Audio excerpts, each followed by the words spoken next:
To Lishandu Petla, and I'm informed that I'm the program director, the driver for this evening. Prof. Mwepe told me earlier that as a driver, I determine the speed of this journey. So whether we are on the N1 going north or N3, do forgive me if I drive a little fast and you say, oh, we didn't see the flora along the way, or if I drive a bit too slow. We'll get it right, ladies and gentlemen.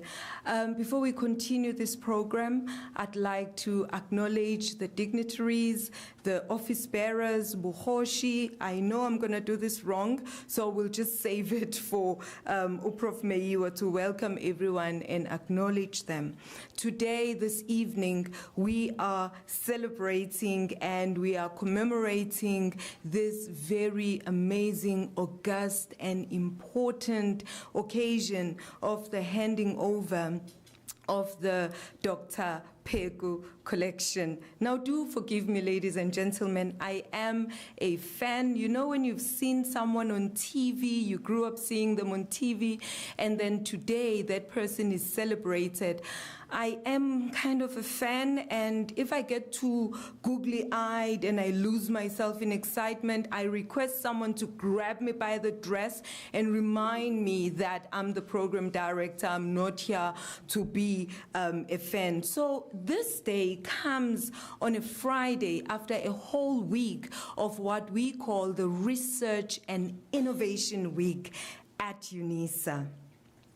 I'm not sure if we know, but the theme for this year, for the RNI week, has been, still is, we're still on Friday, it is proudly African, globally relevant. And for me, no other event can highlight that, of being proudly African and globally relevant, as this event today, because we are celebrating not just an activist, not just an icon, not just a scholar, an author, revolutionary, historian, political scientist, struggle veteran, legendary leader. Someone called him a Pan-Africanist and a giant of Africa. As we celebrate this larger-than-life figure, let us just remember that today, yes, it's about him, Dr. Ntate Pheko. Sometimes I mix them up. I'm not sure if it's Ntate Dr. Pheko or Dr. Ntate Pheko. You will have to, the family will have to forgive me. I would like us to just acknowledge in this very room that we have the Pheko family. For me, that is amazing, and that is so heartwarming, and that is why I will have to get someone to pull me by the dress, because how many times do you get to be in the same room with the family of an icon? As we continue this program, ladies and gentlemen, we also acknowledge those who are joining us online. We welcome you, we appreciate you. They will paste our hashtag for this evening so that those who are live on X, they are live on Instagram and Facebook and WhatsApp, wherever you are, you will be able to celebrate with us. As I said, we can have many names to attach to Dr. Ntate Pheko. And those online, maybe do this favor for us. Can you just type and share your description, a word, a name, a label that you attach to Dr. Ntate Pheko? Let's see what you come up with. Let's see if you have other descriptions more than the ones that I mentioned earlier.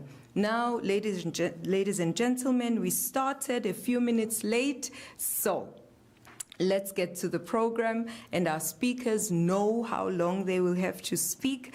And as we begin this celebration and the handing over under the theme, Proudly African Libraries Celebrating Indigenous Knowledge for a Connected World, may I invite Professor Thenjiwe Meiwa to welcome us and open this august occasion. Over to you, Prof.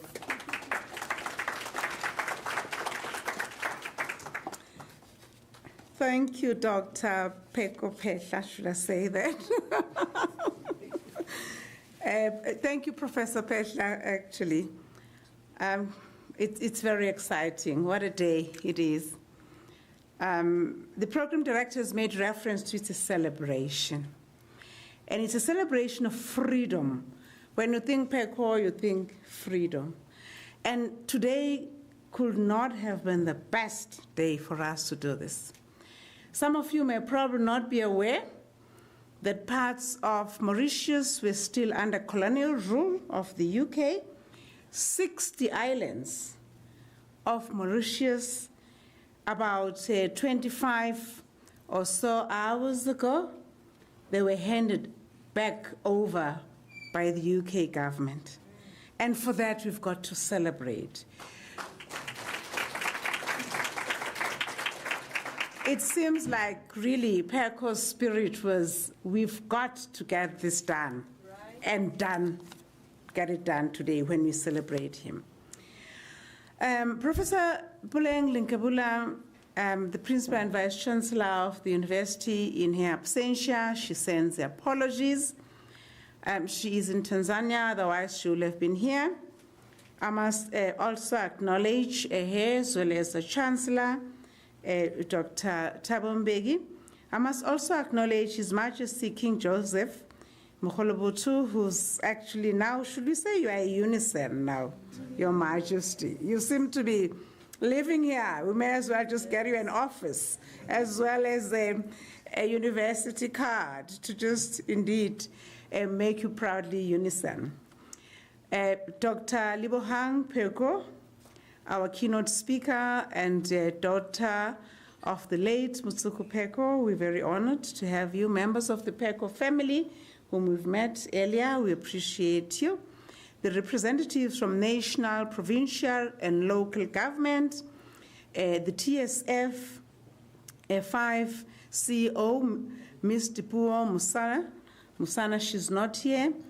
That is the TSF Mining Group in her absentia. She's not well, but she is the sponsor of what we are going to consume, or those that have already consumed.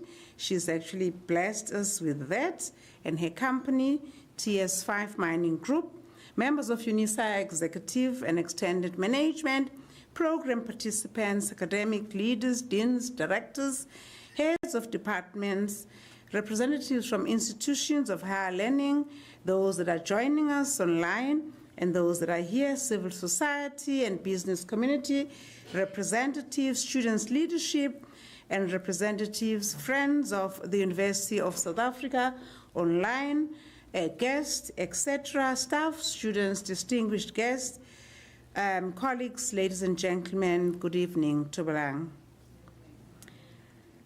It is with great honor and heartfelt pleasure that I welcome you to this momentous evening that we've themed, as our program directors indicated, Proudly African Libraries, celebrating indigenous knowledge for a connected world. We do, of course, do this within, as we wrap up the week in style, because we've been Proudly African, globally relevant for the whole week as a portfolio of research and innovation, because this is our week, a flagship week that we're doing this. What a fitting conclusion to a week that's dedicated to inquiry, and we end with an inquirer. And as we celebrate him, those that remember him, depending on how privileged you were to have enjoyed and understood what he used to say, the scholarship, as we've heard. You know, the questioning with the deep voice and sense of this is it and we want it to happen. We gather here as handing over and also launching the digitized archival collection of the late Dr. Pheko, an extraordinary South African lawyer, theologian, Pheko. Today I'm trying to get that name of yours properly. I've been always, you know, you adopted. So thanks, Prof, for that. An extraordinary South African lawyer, colleagues, we know, should we go further than that? And a theologian, historian, Pan-African intellectual. Today we do more than just preserve the documents, but we celebrate, we enshrine the life and thinking of a man who was never shy to state his mind, who championed African dignity, championed African agency, who championed African justice. Hence, we refer to him as an icon, and we're celebrating him today. As the university, this move that we're doing demonstrates resilience in the university towards the vision of our 2030, and of course, under the banner of the 2063 of the African Union, of becoming not just only a comprehensive open university and distance e-learning and digitalization, but especially where we document, archive, celebrate, and put these documents in a form that we know, even if the buildings ban, whatever happens, but once we digitize things, as we shall be seeing a bit, this is how we become both practical and both profoundly expressing our responsibility and role as the library and the biggest library on the African continent. And for me, as a portfolio manager, the portfolio that I lead, the Library and Information Services, has indeed begun continuing a focused transition towards digital transformation. We are digitizing. We want to move away from paper to actually demonstrate that, whenever, wherever you are, you're able to access these archives. Therefore, this digitization of selected collections is a cornerstone of this journey, and it is only fitting that Dr. Pheko's visionary contributions form part of our earliest strides in doing so. So we welcome and looking forward to your critique in terms of what we're doing. We're actually making this family and this collection a guinea pig to a certain degree, because others we have not finished fully, as in the fashion that we have done with this collection. Therefore, with this, we want to say we generously appreciate the generosity of the family and Dr. Pheko, who donated his archival collection, not just now, much as we launched this now, but it has been over the years that we've been receiving this collection. The speeches, the letters, the books, and also what we're also launching from one of our departments, our publishing house, with the biggest library on the African continent, as well as the biggest academic publishing house, the Unisa Press. We're also launching the book as well. So the launch is multifold. It's because of this beacon. It's because of this icon that we want to understand the reclaiming of this identity and the endorsement of, indeed, of this being proudly African, what we're talking of today, as we preserve and amplify, give English to a Zulu-speaking person, amplify the African story in our African voices. Hence, I want to move a bit to my Zulu now to say the late Dr. Pheko's life is actually an embodiment of a phrase in isiZulu. Some will get lost now here. Inkosi ayinakuba inkosi ngaphandle kwabantu bayo. Loosely translated as a leader is nothing without their people. You are the people. And for me, drawing from this expression, we're saying this is a leader without whom he will not have been himself, and without him we will not have been ourselves. Hence, we're celebrating him today.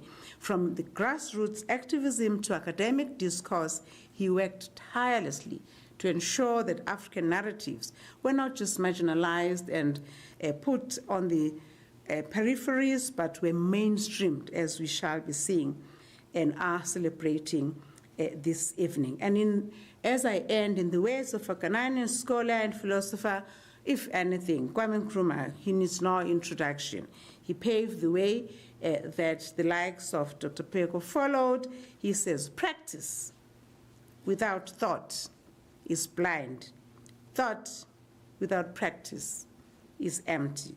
And therefore, with Dr. Pheko's life, we want to say we are consummate in this union of thought and practice through activism and academia as we build bridges in understanding and steering these generations of existing, of the past, of the future, to the consciousness of action.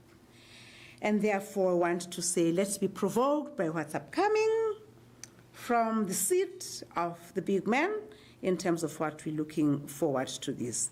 Let us carry forward the legacy of this huge man, not just only as a scholar, but as a living voice of the past, of the present, of the future. Welcome, and thank you for joining us in honoring this greatest son of Africa, the greatest son that we have appropriated at Unisa, our own very son and father. Thank you. Ngiyabonga.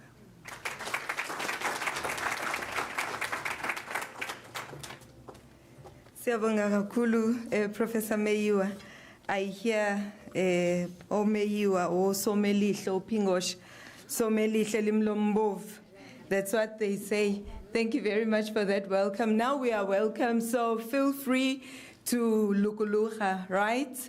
If your wig is too tight, just, loosen it, put it next to you. And if those earrings are too heavy, now we are relaxed because we are here to celebrate. I need you to do something for me, ladies and gentlemen. Just close your eyes, trust me. Close your eyes, trust me. Famous last words. And listen to the words that I will read to you. Land is money and power. The true history of Robben Island must be preserved. Apartheid, the story of a dispossessed people, the hidden side of South African politics, the true story, the true history of Sharpeville must be told. You can open your eyes. What do those words do to you? They provoke you. They make you want to take action. These are the words of a legend, an icon who spoke his mind and spoke his words without fear or favor or shame. We are here to celebrate this icon, and now we are about to hear from Dr. Pheko, Dr. Lebohang Pheko, who will give us the keynote address. We are hearing this from this legacy, and if you will just give me half a second, let me get the bio. I wish there was music, but it's okay.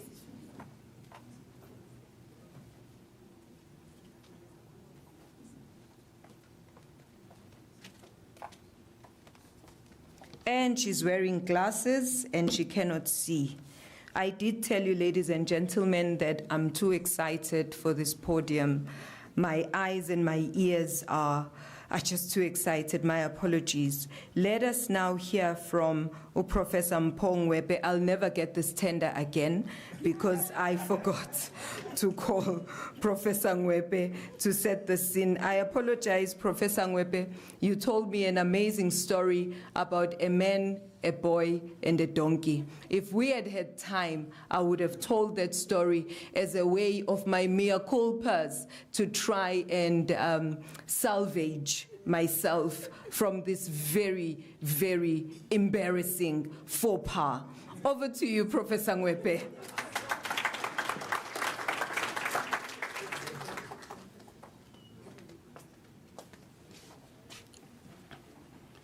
Thank you, Madam Program Director, Dr. Shandu Tulile Shandu Petla Pheko. Good evening, colleagues and cousins, ladies and gentlemen. I'm standing on the protocol of Professor Meyiwa. You know where I come from in the East, I'm staying in Pretoria East, there are many potholes. And when you drive to the east on the left, it looks like the potholes are on your side. When you go to the west, it looks like they've moved to your side. So all protocols observed. Many months ago, I worked as an archivist and the cap Archival Bevar Black. I had a business card, and every time when people asked me what I was doing, I will give the business card. And they will misread the word archivist as archivist. And they will ask me, what does an archivist do? Or what is an archivist? I'll always say that it is a person who has achieved a lot. Greetings to the Pheko family led by our esteemed keynote speaker, Dr. Motsoko Pheko, et al.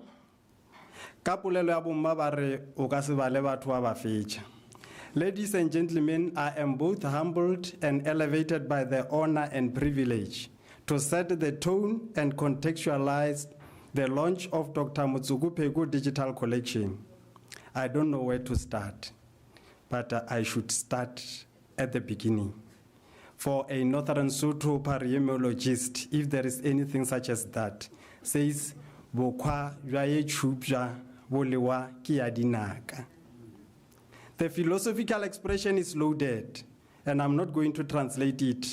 Let it be lost in translation. But those who can speak the language of Wumma should tell their neighbors. Unfortunately, AI and Google Translate can't help. But put it differently by Karl Marx, he says a people without preserving their heritage, knowledge, and culture are easily persuaded. And that is the spirit of Dr. Motsoko Pheko. Polelo ye o laetša gore polelo ya ka ke ya gore sebile jwa se a tšhoša kere ka re sa tsona sebile jwa ke eng le ba ka o bitša ntlong ye tšho White House o sa tsona ba o bileditšeng le wena o ya kwa o tšhoile. Ladies and gentlemen, I'm told that long time ago a young monk went to a monastery. Upon arrival at the monastery, he was assigned to copies of the old manuscripts. The young monk went to the abbot is the head monk, and say, but if I copy a copy of the original manuscript, if there is an error in the first copy, that error will continue with the subsequent copies. The head monk said, you are making a point, but we have been doing this for centuries. But later he went to the cellar, to the basement where they keep old manuscripts, to go and look. He went for 3 hours, not coming back.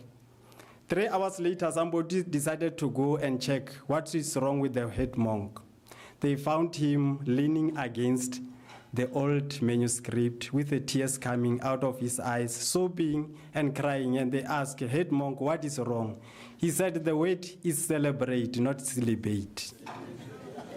Ladies and gentlemen, as Professor Meiwa has already indicated, we are marking the close of Research Week with the launch and celebration of Dr. Motsoko Pheko Digital Collection, and also the selected writings that were published by the Unisa Press.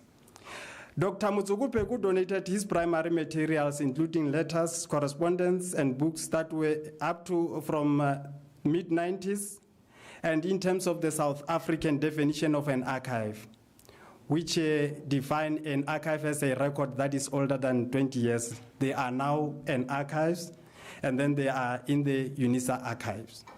And most commentators in South Africa, especially in the archival arena, they remain angered, and I heard even the program director, or at least disoriented by an exclusionary past, and even more so by the seemingly bleak future for the inclusive archive that can cater for all of the Rainbow Nation, as the country is known. This is because archival system in South Africa is based on the premises set by the Western civilization, which at times can limit the ability to deal with certain realities.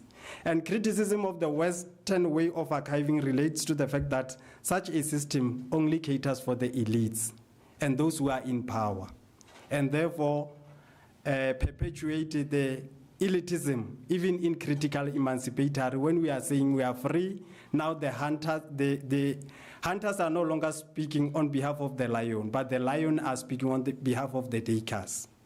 Indeed, despite the dawn of democracy in 1994, 31 years later, the archival scene in South Africa is still mainly the Western-dominated global mainstream. It reminds me of the Nollywood movie, the Nigerian movie. When it starts, they show a dog, a small dog. 30 years later, the dog is still there, unchanged. So things are not changing. This is true as per the assertion of the touring archival theorist Eric Ketteler, who states that the cruel paradox in many revolutions is that what is left after the revolution resembles the past. Perhaps if you put it differently by Nadine Gordimer in the award-winning novel July's People, that in the interregnum, old habits perpetuate and entrench themselves in the so-called new order. But at the University of South Africa, the University of the Land, we realize the gap. As part of Africanization, we embrace voices and knowledge of Africa which matter towards contributing to solutions to grand societal challenges. Hence, we collected through donations, memories and voices of those who were previously in the periphery of the periphery of the periphery. And we are putting them in the hub of this periphery through this digitization, as there is a hub in every periphery and a periphery in every hub. But at Unisa, we are blessed to be at the hub of that periphery. Dr. Motsoko Pheko's collection is one of those which have been acquired, now digitized and put on the digital platform Content DM, which is a legacy system. We acknowledge that. But now we are working with our internal ICT to migrate the content to the Presevica system, which is an AI-enabled system. And as these materials are digitized, it is appropriate that they should be accessible. For if I was the son of a carpenter in Bethlehem, I would have asked, why light a lamp and cover it with a bowl? Instead, you should set it on a lampstand so that it gives light to all people in the house. I didn't hear any amen. Amen.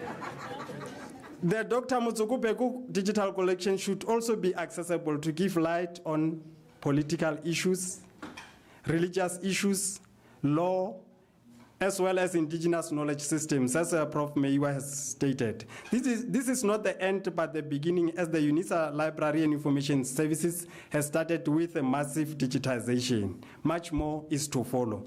Ladies and gentlemen, as I introduced conclusion, librarians and archivists had the prophets of doom as clouds float weightlessly in the sky, forecasters making profit of gloom, from cloudy forecast to the clear sky, giving hint of rain in the air. As it rains, the clouds gather. Birds of the sky will hover in the sky, showing the sign of joy, for every cloud has a silver lining. As we relax in cloud 9, once in a blue moon, getting wet as it rains. Technology has heralded the dawn chorus for opportunity to digitize archives. These are windows of opportunities upon which ordinary citizens should pour their own stories, thereby bridging the gaps created by colonial and apartheid archives. It is therefore time that we put on 4D glasses to align our blurred vision as the new archival era is dawning, for us to capture your story, my story, to make our story complete and accessible. I thank you.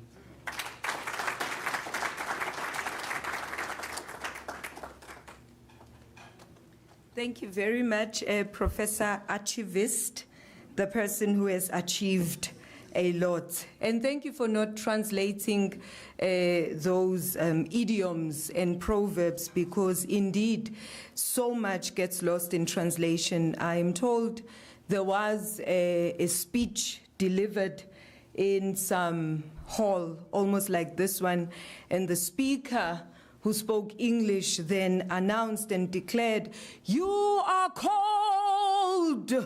And the interpreter matched the fervor, "Niyabanda!"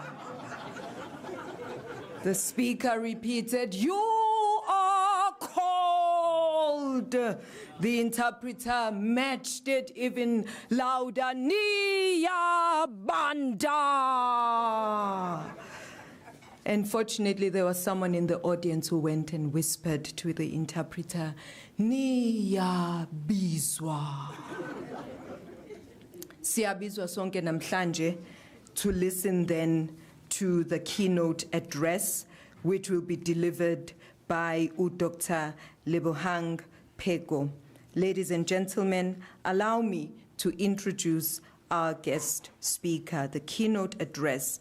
Dr. Lebohang Pheko is an activist, scholar, political economist, member of the National Planning Commission, and member of the Walter and Patricia Rodney Commission of Reparations, among several affiliations.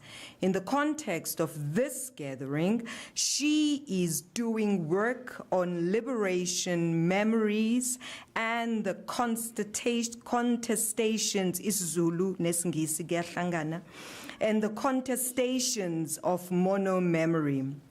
This occasion is thus an excellent contribution to center multiple liberation contributions and an honor that Dr. L. Pheko, on behalf of his siblings and family, is today expressing in appreciation of their father, Dr. M.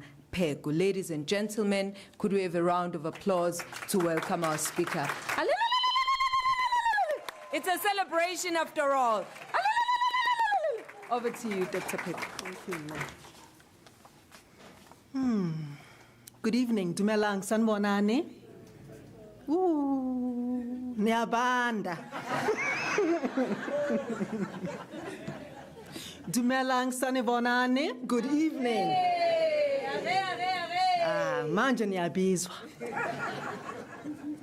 So it's such a great honor for me to stand before this gathering. All protocols are observed, but mostly the protocol of our late father, Ntate Motsoko Pheko, which must be observed.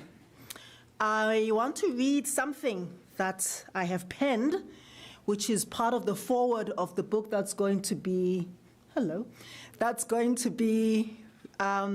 launched this evening. And I think it captures him very well. It's called Son of the Soil, Voice of the Ancestors. In the beginning was the land. From the first breath of our memory we knew you, a man shaped by the sacred earth of Africa. Her mountains, her rivers, her burning bloodlines of resistance. You taught us that land is not property but life. That law is not paper but spirit. That history is not what is written by the conqueror's pen, but what is remembered by people's bones.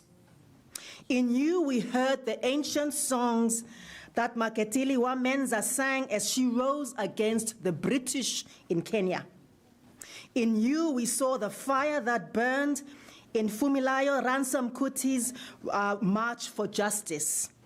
In you, we recognized Africa's own heart, wounded but not beaten.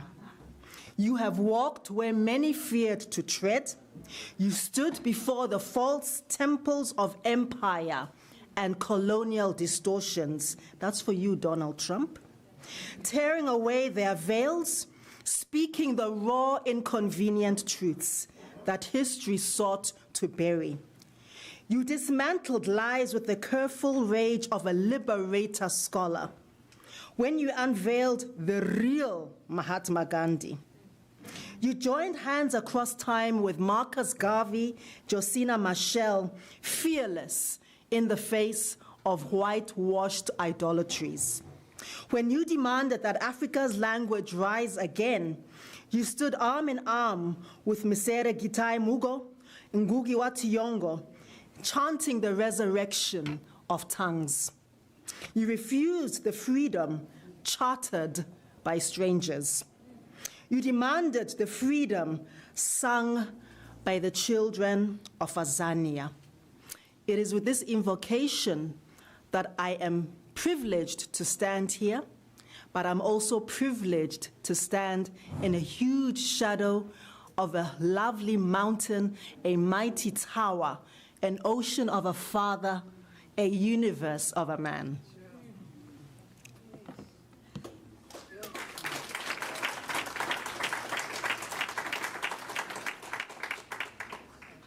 So it is indeed a deep honor, humbling honor, to stand before you today in the hallowed halls of the University of South Africa, a place that has shaped so many minds across generations and geographies, and today becomes not just an institution of learning, but an institution of remembrance, of restoration, and indeed of reverence. We gather to launch a living archive, to turn the pages of a new book, and in so doing, to inscribe into our collective consciousness the lifelong contributions of one of Africa's great sons, Ndate Dr. Motsoko Pheko. This moment is no ordinary ceremony. It is not just a celebration of a book or an archive. It is not merely the unveiling of a digital repository. It is a return. It is a return to memory. It is a return to justice. It is a return to truth-telling. It is a reparational moment, indeed, a healing moment. It is also the culmination of a cycle that began not in a library, but in a jail cell. It is a great privilege, in fact, to be here because this institution bookends Ndate Pheko's academic career. His first and his last degrees were from this august institution.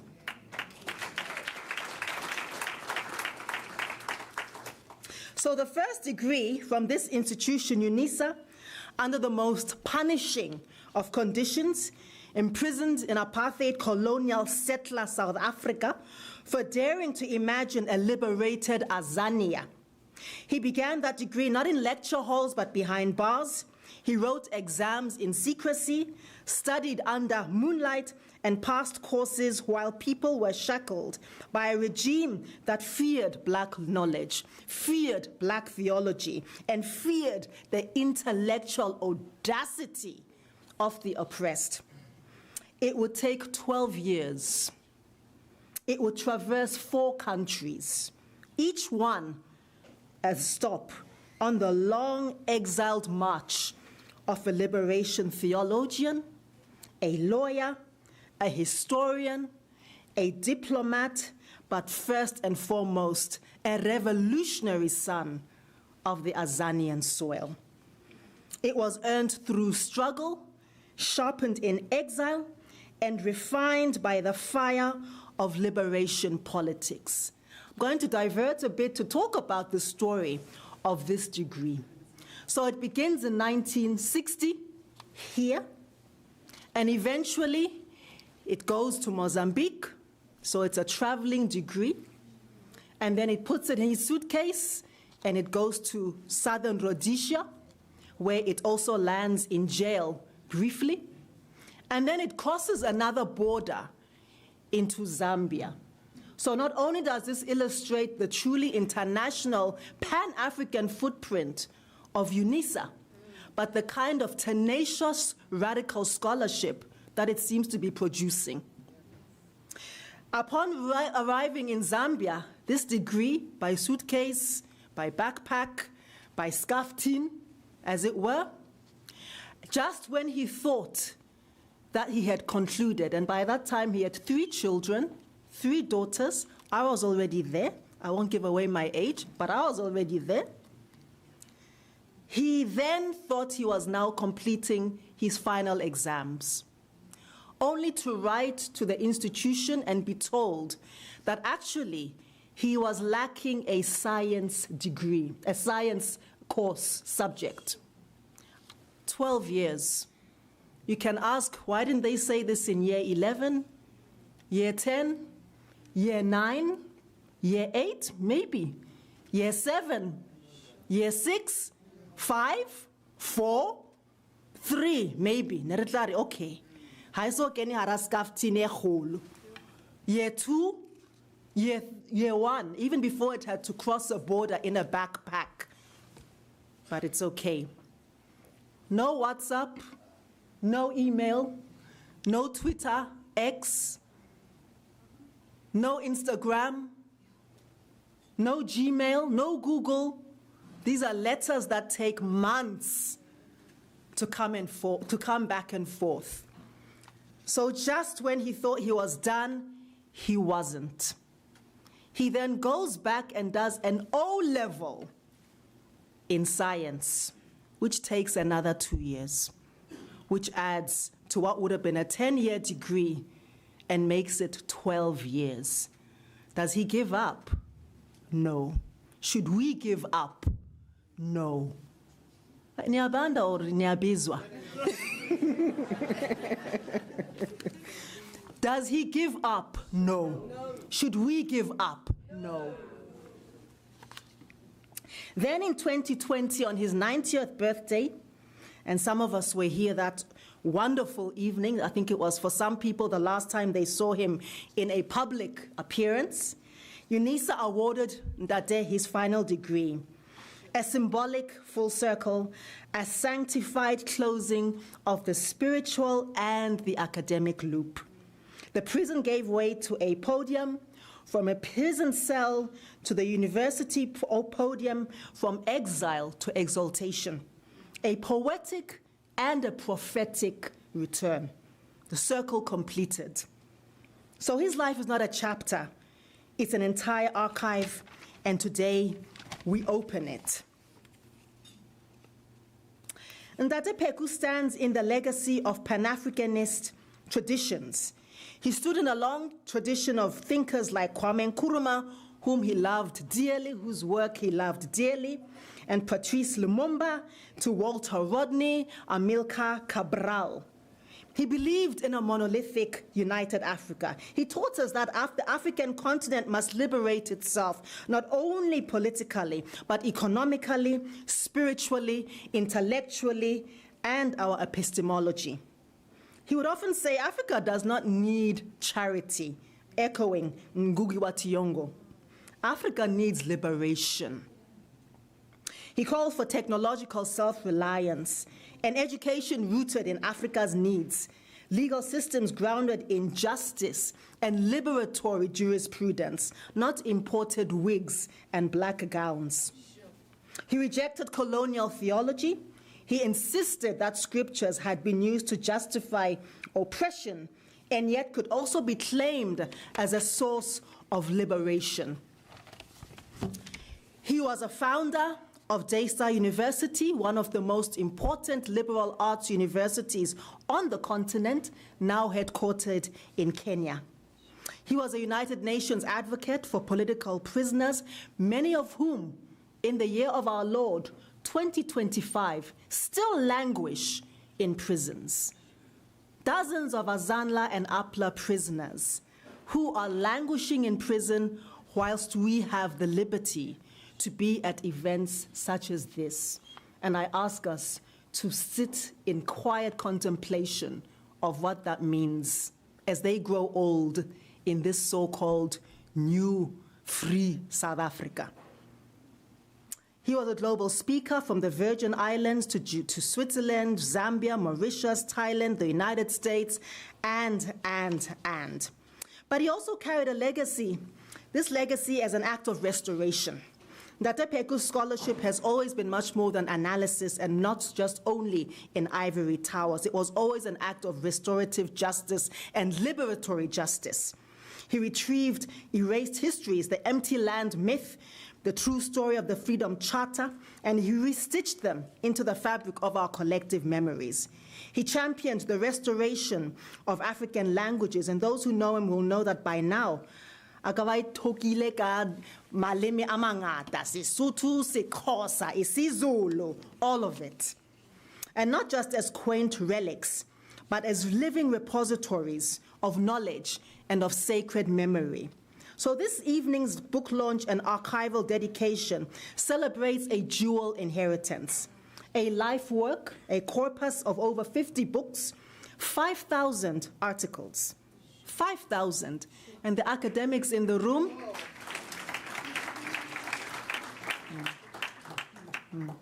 he was a journal, he was a library, he was a museum, and he is an archive. And he remains here.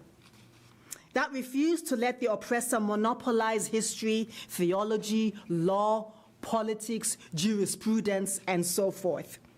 The second inheritance is living memory, the countless lives, struggles, and dreams that he restored through his writing and physically.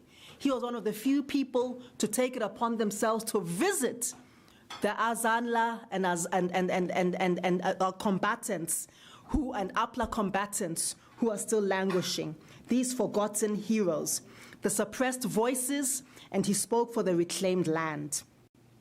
This digital archive we launched today is the first of its kind at Unisa, and it comes with both symbolic power and practical urgency. It is a gift to younger researchers. It is a gift to future leaders. It is a gift to continent builders. It is a gift to each one of us. But it's also a challenge. Will we only digitize the respectable and the elite? Will we only digitize the comfortable and the familiar? Will we also honor those who defied power, who were inconvenient to the status quo, who stood on the margins but held the moral center? Ndate Pheko's archives remind us that memory can't be curated only by the state or by dominant political forces, because then it lapses into the danger of propaganda or even absolute fiction. Memory must belong to the people. So Ndate Pheko was not merely a scholar. He was a memory keeper. We call him the people's historian, a custodian of the untold. His writings are not only academic texts, and if anybody has ever read his work, it's readable. Yeah. For a man of his stature, of his education, of his erudition, it's readable. Even I started reading his books from the age of 5 or 6 because child labor was a thing in our home. Everybody was put to work, age appropriately. So I've been editing since I could read and write. So it makes me very particular when I see other people's work. But it was readable. It was accessible. And not only was it accessible, he made it as inexpensive as possible. Things that would have cost double the amount at Books Exclusive. He always made sure, and he didn't want to work with publishers. He self-published. We were a family of guerrilla publishers. Guerrilla, in Italy, I've got books in the boot if anybody's looking later. Guerrilla publishing. That's how we always rolled, to cut the costs, truly to cut the middleman, and truly to ensure that people could get hold of his info at cost. At cost. So his writings are just not academic texts, they are acts of resistance. All of his speeches, his essays, and by the way, his sermons, among many other hats. One of his doctorates is in theology, and he raised us in that buruti. He raised us in that, in that tone to fear the Lord, and to understand that this Lord looks much more like me and you than any blonde-haired, blue-eyed imposter.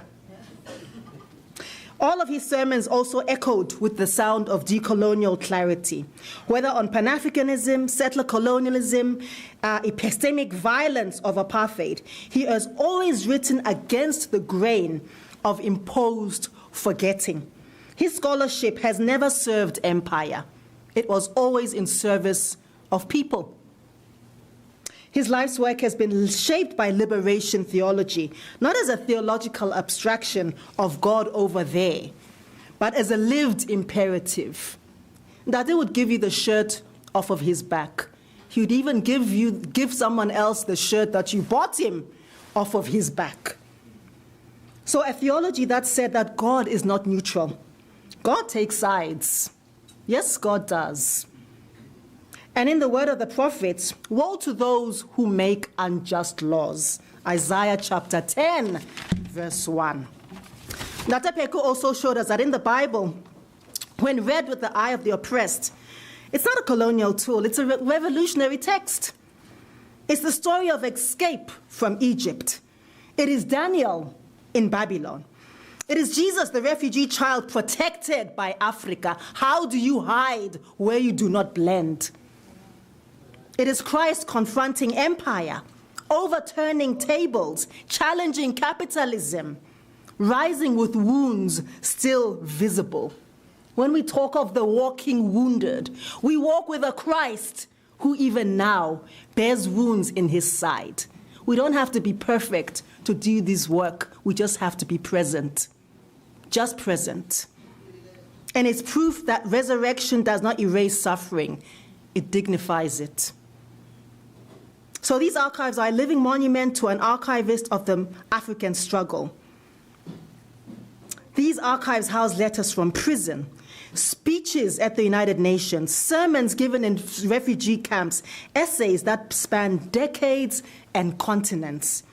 There are records of exile and blueprints for resistance, songs of hope in the darkest times, and a representation of his own growth, change, his own thinking, the influences that he had on others and that others had on him as he moved from country to country and even from continent to continent.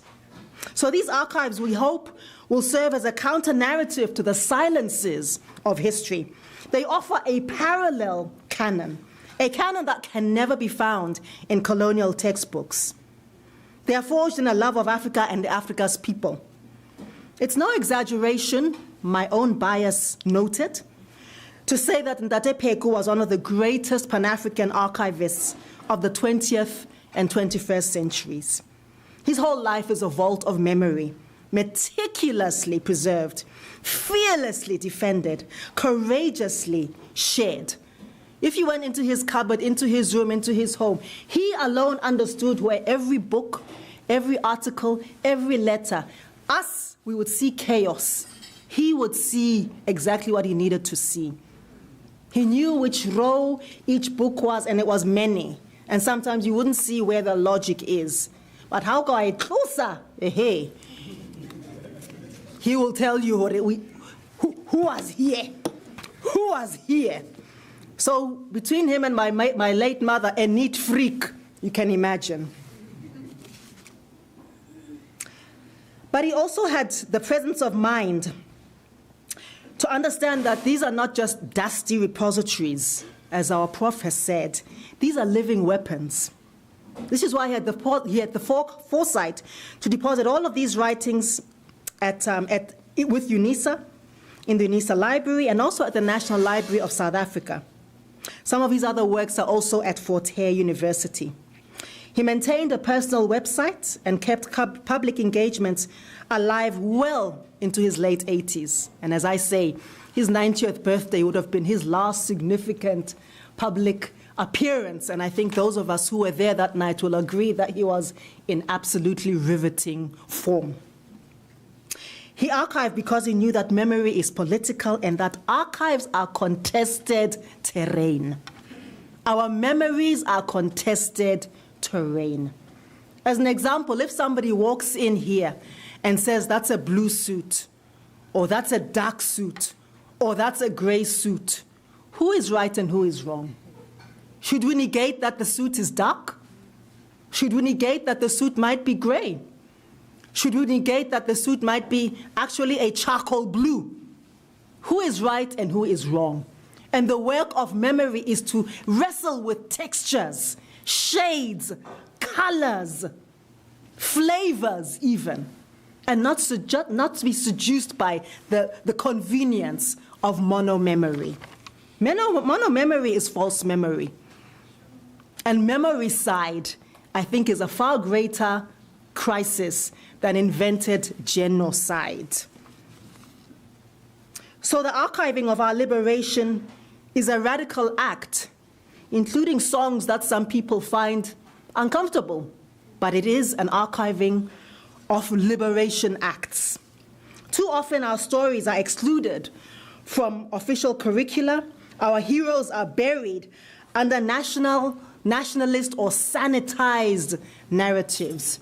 We like the long walk, but we don't like the process of getting there. We don't like the messy detours.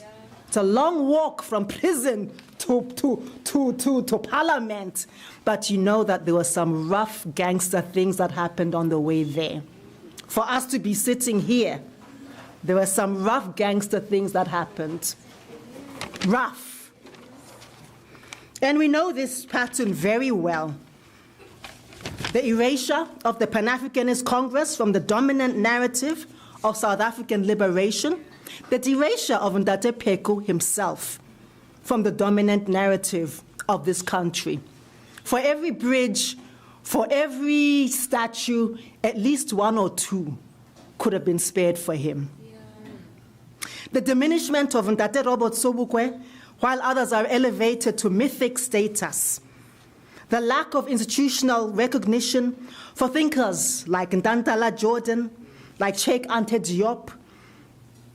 In fact, the global neglect of archives in places like Guinea-Bissau, Tanzania, Burkina Faso, all of which have interesting and important revolutionary memories. And it's fading due to underfunding, state indifference, or foreign extraction. And I've seen this happen in real time, what happens when a state begins to invest. The first time I went to Ghana was in 2000 or 1999. And I went to visit the Colosseum where Ndate Nkrumah stands and looks over all of us. And that was all there was. It was just Ndate Nkrumah standing, looking over all of us. To my pleasant surprise, when I was there last year, it is a whole museum, a bookshop, a center, a thriving, dynamic, living, vibrant space and place of engagement where you feel his aliveness, including the car that he drove. And this is what happens when states, when entities invest in our heritage sector. I'm sad that our libraries are in this state of dilapidation. I'm sad that Joburg Library looks the way it does. I'm sad that Joburg Art Gallery looks the way it does. There are children in this country where the only respite, the only corner, the only refuge they have is a library. Because kokasi, there's no space. Habana chance. Habana chance. I'm a child of libraries. Me-self. So we need to think about this great disservice, not only to the departed, but to future generations. Because a continent or a nation that forgets itself, forgets what it knows, forgets its fighters, cannot claim to be free. To forget is not neutral. It is never neutral. It is a continuation of conquest by other means. So let me say this also to the students of Unisa. May you take from Ndate Pheko's story a deeper sense of what it means to be a servant scholar and a truth teller, a public intellectual, a servant of the people. Be a doctor, but be a servant of the people. Be an accountant, be a servant of the people. Be a dentist, be a servant of the people. Be an academic, be a servant of the people. Be an engineer, be a servant of the people. None of it counts. The house in the suburbs, the 2 cars, the children in private school, none of it counts without legacy. None of it.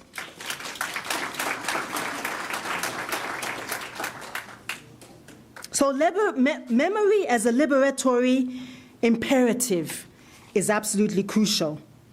I encourage us to read Ndate's opus, his 450-page autobiography called Battles of an African Shepherd. It is harrowing, it is painful, it is evocative, it is magnificent, it is beautiful, it is absolutely disturbing in some places. He knew he was going, and he left no holds barred. Hey, Zunglish, no holds barred.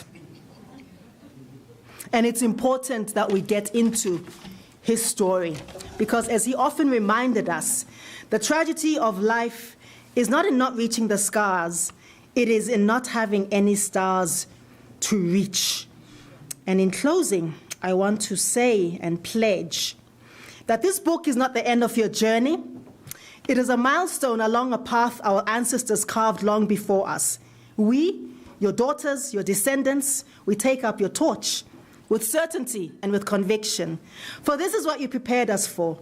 Your many children in struggle, in political movements, in radical scholarship, in liberatory theology, across continents, undertake to continue your work, to fight for your memory, to reclaim the land, to resurrect tongues, to unite the scattered daughters and sons of Africa. We walk also with the spirit of our fire-breathing mother, Motsoko Pheko, with the wisdom of our grandmothers, the fearless stride of our other liberation mothers, with courage stitched into the cloth of revolution. In honoring you, we honor them. In honoring them, we honor you. Your voice echoes through ours and through the generations that are yet to come. Your fight is inheritance with no end, until its revolutionary goals come to pass. In the whispers of the oppressed, in the worlds that you imagined, a voice for justice to roll like a river. Where the poor are blessed with the kingdom of God, you reminded us the hungry will be satisfied, that the oppressed and the meek shall inherit the earth, for those who mourn must find comfort. And the truth tellers shall be called the children of the divine. Your voice echoes through ours and will thunder through generations to come. Your fight is our inheritance and a sacred charge that we will not lay down. Until the rivers run free and the soil sings of liberation, this work is not done. Your voice echoes in Azania's breath. Your dreams march in the blood of each martyr and descendant.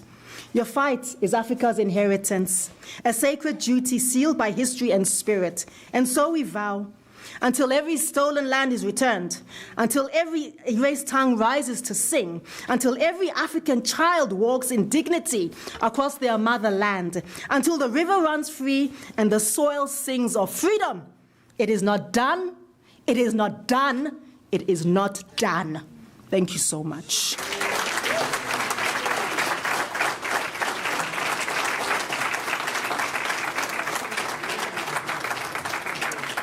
Another round of applause, ladies and gentlemen.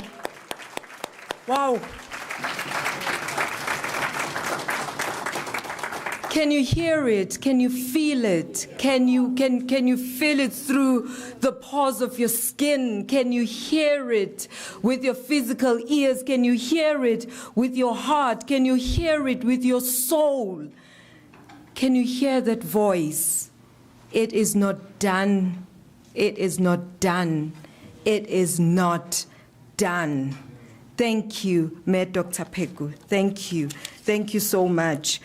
We can, those who are online, you can continue to post on your X, not on your X, but on X and Instagram.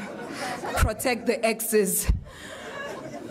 On Instagram, Facebook, your takeaways. We've listened, we've heard. I heard it is not done. I heard from exile to exaltation. I heard it all. Turn to the person sitting next to you. Tell them what you heard this evening. I'll give you half a second. Okay, half a second is not enough. I'll give you half a minute. Come on. I want to hear the room. I want to hear you telling your neighbor, what is it that you heard? I don't hear you up in here. What is it that you heard? Niabanda, Angniswa. It is not done. Unisa students, it is not done. As we continue, ladies and gentlemen, we're done. All right. It is not done, though. It was Mazrui who said, a people denied history is a people denied and deprived of dignity. This is what we are doing as we archive, as we save this history. We do not want to deprive our people of that dignity. And it was Ben Okri, I love this one, who says, to poison a nation, poison its stories.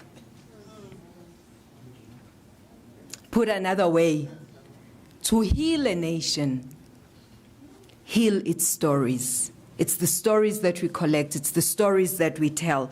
Right, we're going to have a bit of entertainment as we process what we just heard. And I hope Ausin Thabiseng is ready. As she prepares, I am told that Umshengu from My Brother's Keeper is in the house. We all know Guti Umshengu. You don't just look his way because Ubaba. Ustwaba silthuli.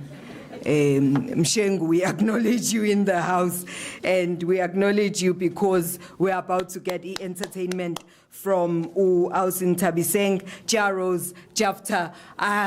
Over to you. A round of applause.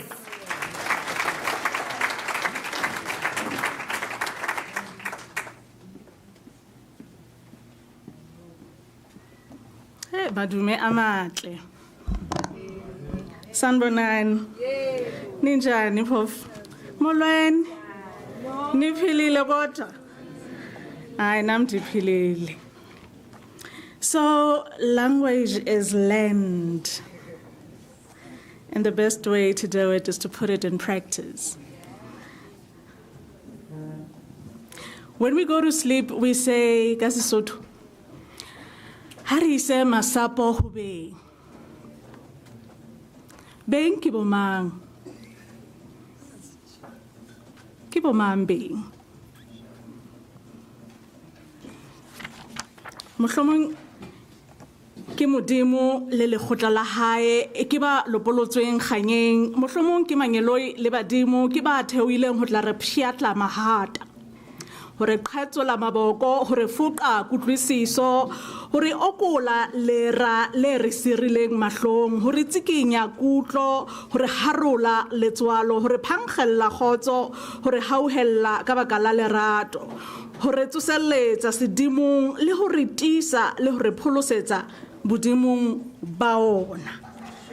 Nna ke mang? Ba re o tswa kae?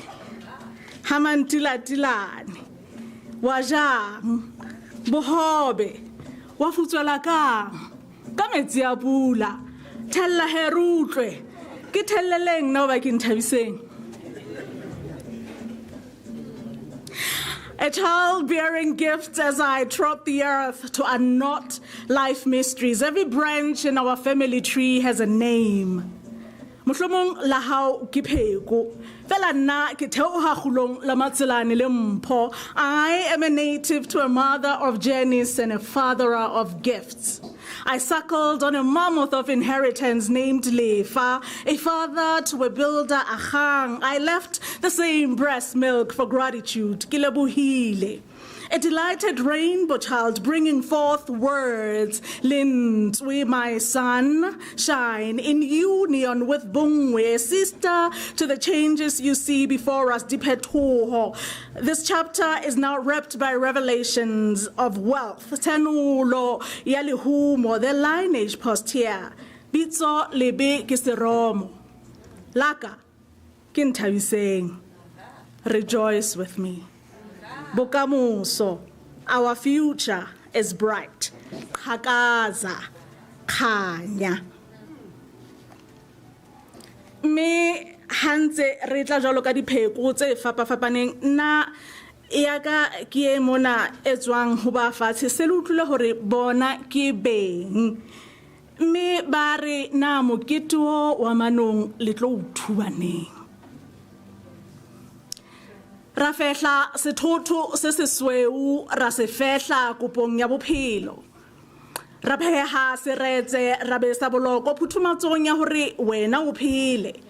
Fela ka jeno o re tshwaretse lerumo re ke retolohe o ntlhabe o ntadimile o mpuhe sa phofolo o le tsetele pelong e tswe bokgopo ba hao ke bo tibileng le tiketjele o nthube phuana le hata o le phiatle hoba tsohola hao ke le lelele bobodung le sunye molaleng ihlile madi ano seditseng lefatshe amao bana sa anela le fapanyetsana di-envelope tse sotho le mekotlana e metsho le beta moruo ntle le letswalo. le utswetsa tswelopele ya ngwana mobu tšhabana sa rantsho se emetsi ke mashala ke silifera ke gauta ke taelamane le fana ka tsona sesolo le retla bokamoso digweregwere motlakase metsi mesebetsi ke dillo naga e gitla sa mmokotsane seboko ke maqheku le a thesela ke masea le a qhafutsa ke basadi le a bahatikela batjha le baqheletse thojana hantlentle mokete wo le tlo utubaneng manyampetla a tla felaneng tšhehe la tla la ituba thangga la fehla se setsho sethoto la fifatsa kgolo ya rantsho o fahlilwe ebile ha o so lemohe ha o sa lemohe hore o ikutswetsa le ho ithonkga bo wena ha jwale nyakalla ka dikgapha o nwe dikgapha tsa baheno mokete kwa manong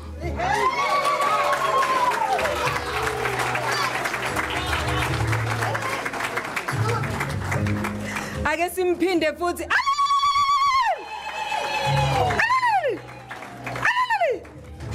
yo angizwanga kwanto kodwa ngibusisekile.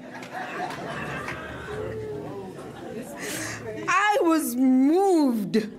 I almost also started saying, mina nguthuli lo wathula imthwalo wayithulela phezulu waze wayithwele thalala thelele thilili thulululu helelele.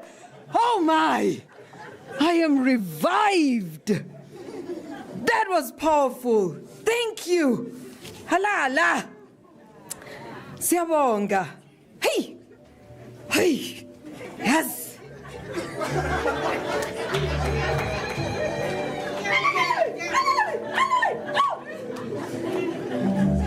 Don't do that.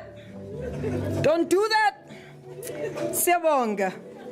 We shall now hear voices of impact, and we shall get brief reflections from student representatives, faculty representative, and an archivist.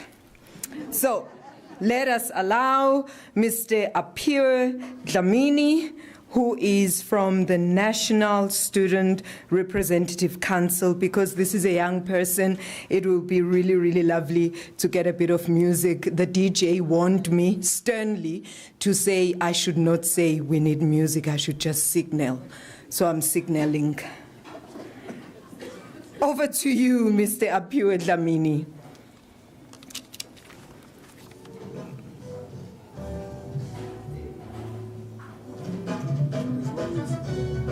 Oh, you're already here. Yes. Over to you. No, thank you very much. I thought there was going to be music of young people. Mandla. Awi, to. Mandla.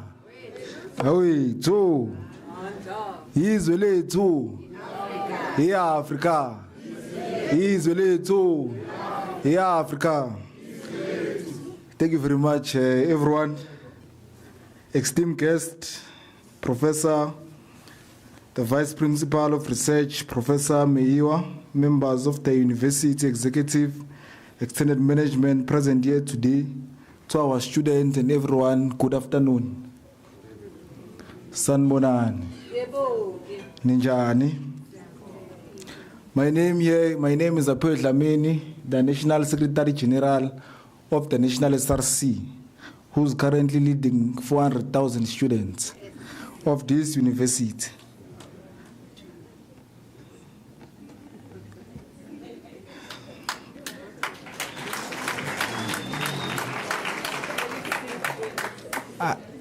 I didn't hear you. Can you please clap again?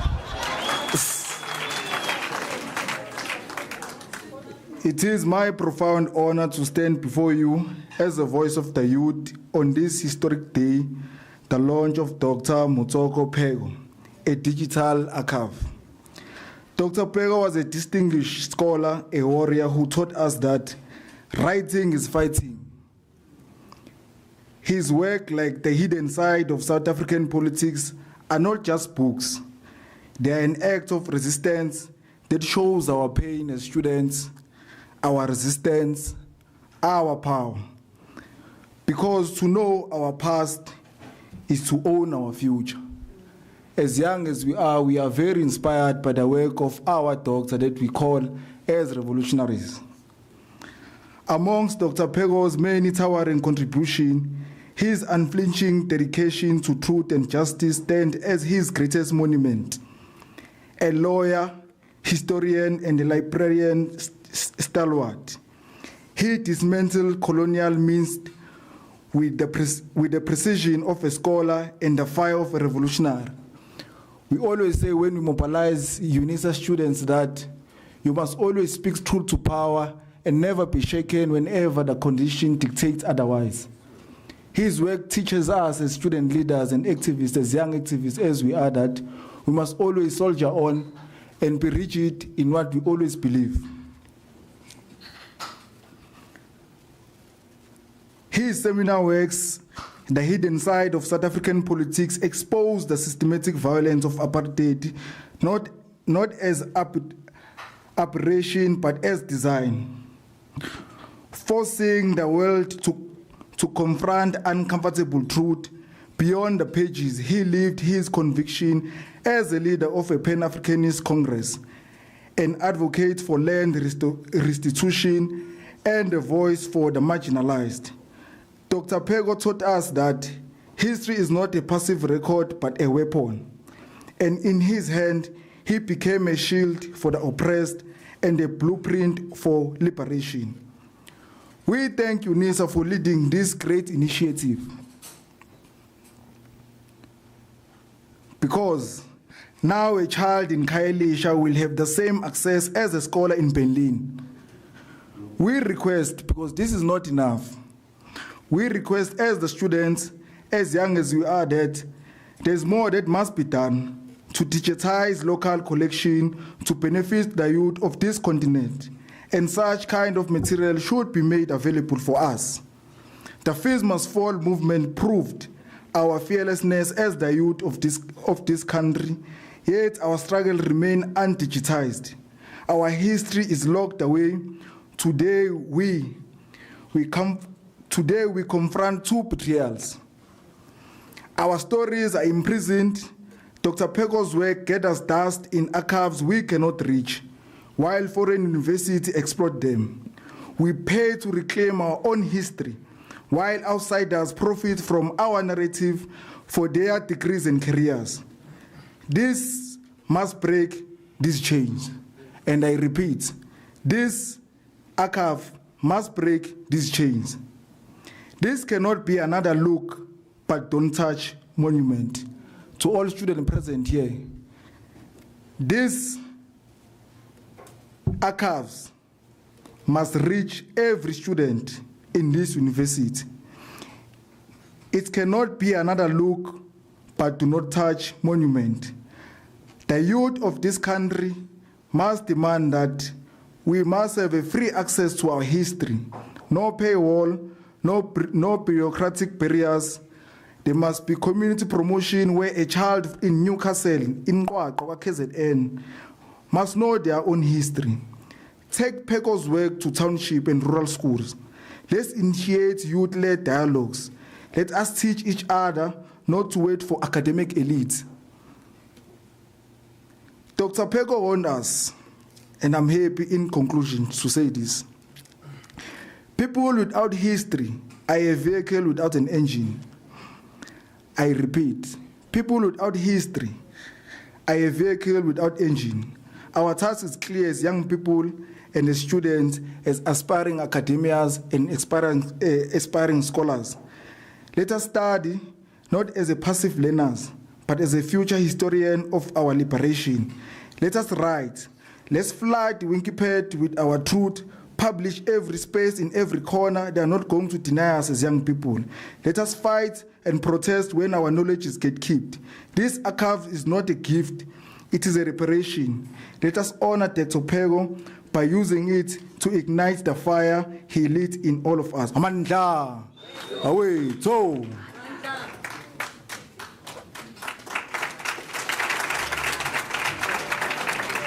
I feel rejuvenated and young. You did hear the story of the traveling education and the West say they are introducing mobile learning to us.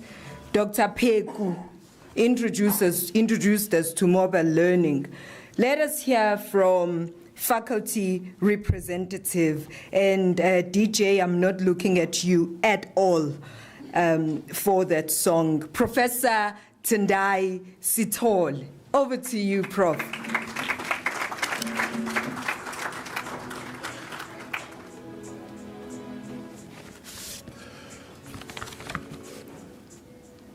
Thank you, Madam Program Director. Dr. Shantu Petla. Pheko, yes.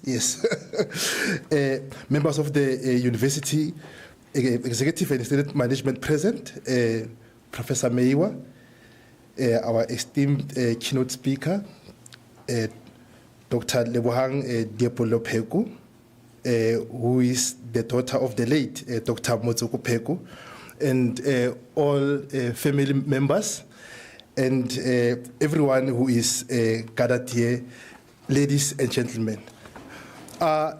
Today I'm going to share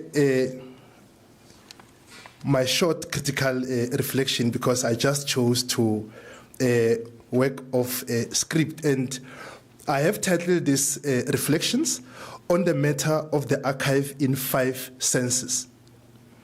And here we are speaking about a monument, and I'm glad that I met him in 2006 at Jara Bookstore when it was still in Newtown, being worked with another daughter of his, Dr. Mohau Pheko. And it was so amazing that at that time he was speaking about the land question. And the question that I want to ask is, what is in this name, Motsoko Pheko? What is in this name? Despite it having the name Motsoko, of course, which is tobacco, and having Pheko, remedy or cure, I want to propose something in a sketchy form, and I want to refer him as Dr. Motsoko Pheko, as in a medical doctor, but a medical doctor who's doing forensic work. Right. And in this proposition, I want to say more, but allow me to talk about this monumental figure in the archive before us, and the figure who is himself an archive. He existed as he was writing himself. And he's the one who exists to haunt this archive, and indeed he is troubling this matchy present that we are calling liberal democracy. And I must be clear that the freedom that he fought for is not this one that we're celebrating of the post-1994. We are still in the racist, colonial, settler, segregationist, yes, constitutionalist apparatus. Yes. It's a long continuum. And we know that in 1994, as we're celebrating in this euphoria, to him it was not yet Uhuru. And he was the one, as a doctor, he was holding a syringe in order to puncture those bubbles called the Rainbow Nation. And the name of this country called South Africa, he reclaimed it must be called Azania, the land of the free. I want also to state that in his 50-plus books, this writer of essays, columns, letters, conference papers, I can go on and on, Dr. Pheko, a doctor who heals, invites us to reckon with the archives in 5 senses: touch, smell, sight, hearing, and taste. Just a brief minute in each of the senses, and I'll go telegraphically. To touch, Dr. Pheko's archive is here to be touched. For in the manner he thought and wrote, he went out to touch the souls in need of true liberation. His hands were always at work to touch those who are wounded by the long settler colonial history. Second, to smell. Dr. Pheko's archive has a heightened sense of smelling the rot, no matter how much it is perfumed. What is this rot if not the colonial stench that has plagued this country, and we are being told that it's a country of hard-won freedoms? Sure. You saw what happened in Washington, right? You even saw who's the president of this country. Yeah. You saw even where is the capital city of this country, Stellenbosch, where the white, like the white monopoly capital rules. And if one can look behind that facade of these colonial buildings and blah, blah, blah, look at those black people who are dying every day, right? And who are working in those mines and how they are paid through the Dorpi system. So he was the one who smelled the stench that plagued even the African continent and the world. We are seeing this anti-black world with its far-right neo-fascist turn, right, that liberal democracy has ended. His nose is that of a detective. What a good doctor who is a healer. To see, which is the third sense. Dr. Pheko's archive is here to be seen. But not only that, we need judicious eyes. And we know how, with his small eyes. You know, this is one thing that was charming me about, and he will look you directly. And I remember those frameless spectacles that he wore for many years, right? And in these small eyes, we saw someone who was laser and razor sharp. Therefore, his archive is an eyewitness and sees the hidden masks of the long history of settler colonialism that plagues this country. This archive, I will request, must be seen clearly. 4, to hear. Dr. Pheko's archive demands us to listen critically to whispers, murmurs, screams, and silences. His earlobes had that satellite effect that had deep cries of the dispossessed, the ears that listened to the pain, and the ears which demand this archive to be listened to critically. I'm calling before us to listen to the archive. 5, which is the last sense, to taste. Dr. Pheko's tasted the bitterness of oppression, and he still refused to say the post-1994 sugar-coated freedom is sweet. He refused. And we even saw when he was here at Unisa, how impatient he was about the land question. He refused, like a good doctor who is a connoisseur, to betray his tongue. His bitter tongue was not the one that destroys, but the one that refuses to tell sweet lies. As a doctor, he's a doctor who refused to practice what you call benevolent deception. Sure. Or critical but stable. He refused. If you're sick, you're sick, right? So here in these 5 senses, which are the constitutive element of the one who is a tobacco, Motsoko, and the one who is Pheko, cure and remedy. I'm glad to bear witness to his legacy at this university, and which is his home, even though this home made him a hobo, right? We just had the 12-year sojourn, like he was a hobo, right? But he came home. Let us go to his consulting room and admit that we are sick patients, so that we can get an Azanian syringe, right? So that it should prickle this disease that we are suffering from, called the bubble of the Rainbow Nation. Land, peace, and bread. Thank you.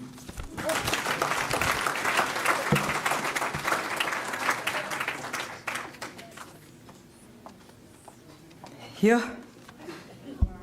The professor professed. Siyabonga kakhulu, Professor. And that syringe is ready to burst the bubble. Let us now hear from our librarian, the archivist/archivist, Ms. Henri van der Westhuizen. Over to you, Henri.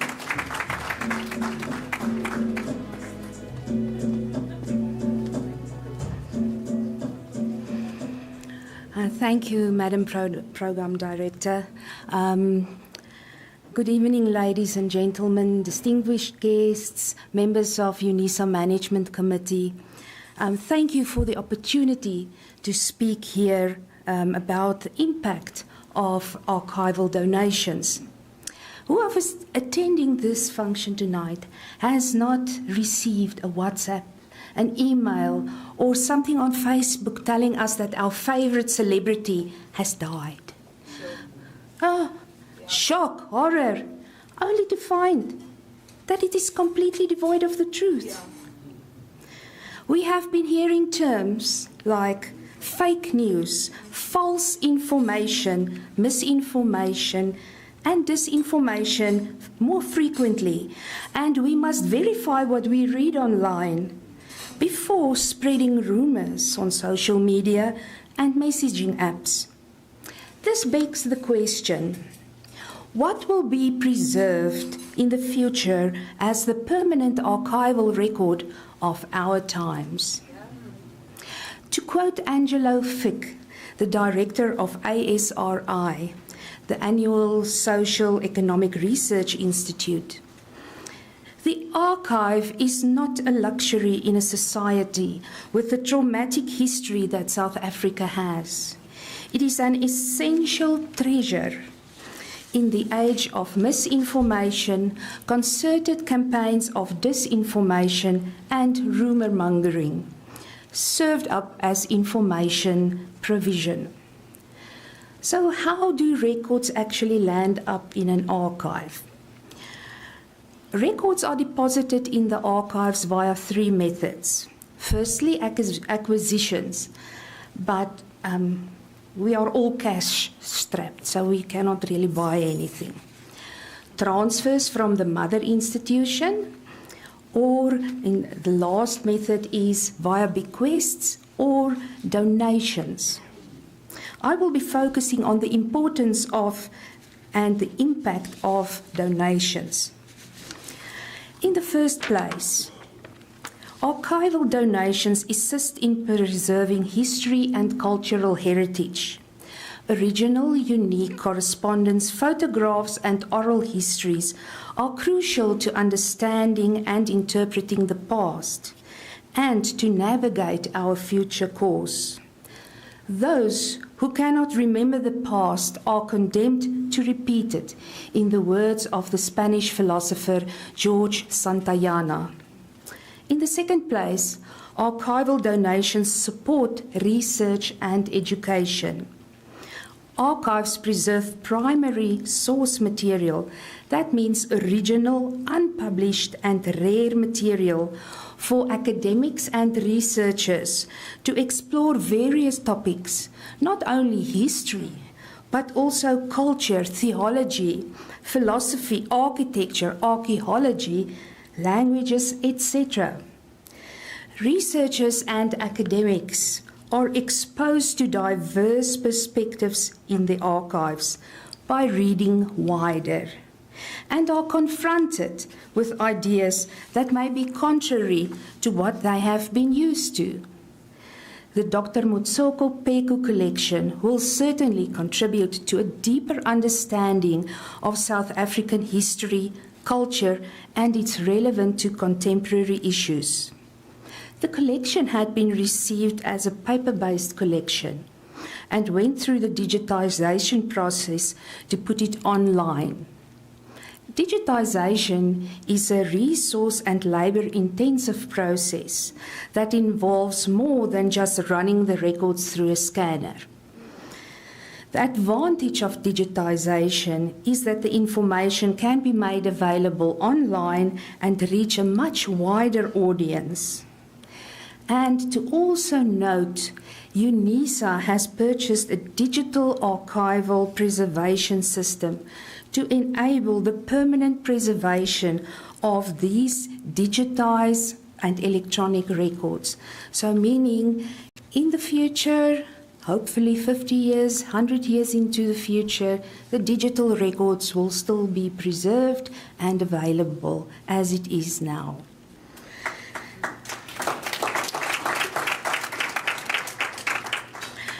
In the third place, archival donations may promote democracy and accountability.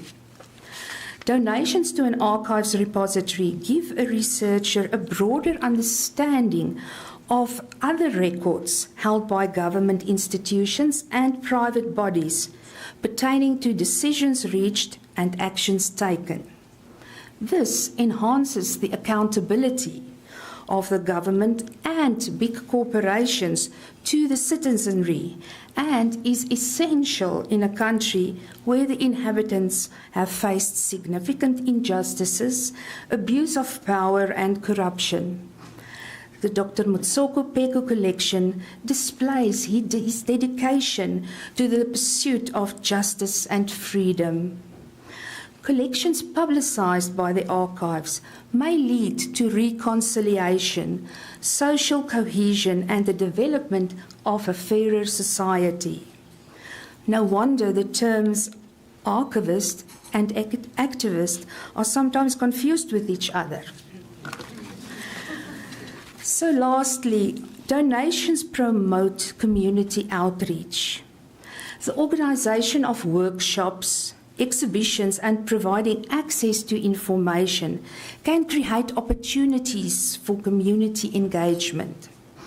Communities can be empowered to collect their own stories, thereby creating ownership and pride in their heritage. In conclusion, the story that the records in the Dr. Motsoko Pheko collection will tell is one of humble beginnings, resilience, commitment to, and challenging the current narratives of his time, and championing the African perspectives. During the time that Dr. Motsoko Pheko deposited his records at Unisa Archives, I had the opportunity to interact with him on several occasions. He was a dignified gentleman of stature, who was always impeccably dressed in an item of clothing depicting his heritage. When he spoke to you, you were impressed by his persona, and you knew immediately that you were in the presence of someone with substance, with a capital S. Just imagine, ladies and gentlemen, what we could achieve if the South African archival systems and digitization standards did not have to face the current challenges of inadequate funding, staffing, and bad infrastructure. To all the archivists, digitization specialists, and cataloguers who are tirelessly working behind the scenes to ensure that our history, struggles, and cultural treasures are preserved, dear colleagues, I salute you. Thank you, ladies and gentlemen. It's been an honor speaking to you.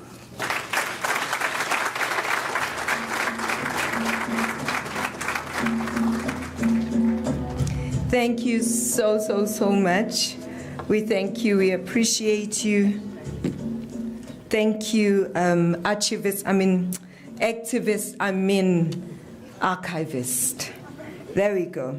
Right, ladies and gentlemen, we still have a bit of legwork to do with our program, and I am honored. Oh, okay, great. I am honored to present to you Dr. Marodi, who will be presenting a message of support on behalf of Professor Mfari Budeli Nemakonde, the Dean of the College of Law. Oh, he's already here. A round of applause, ladies and gentlemen.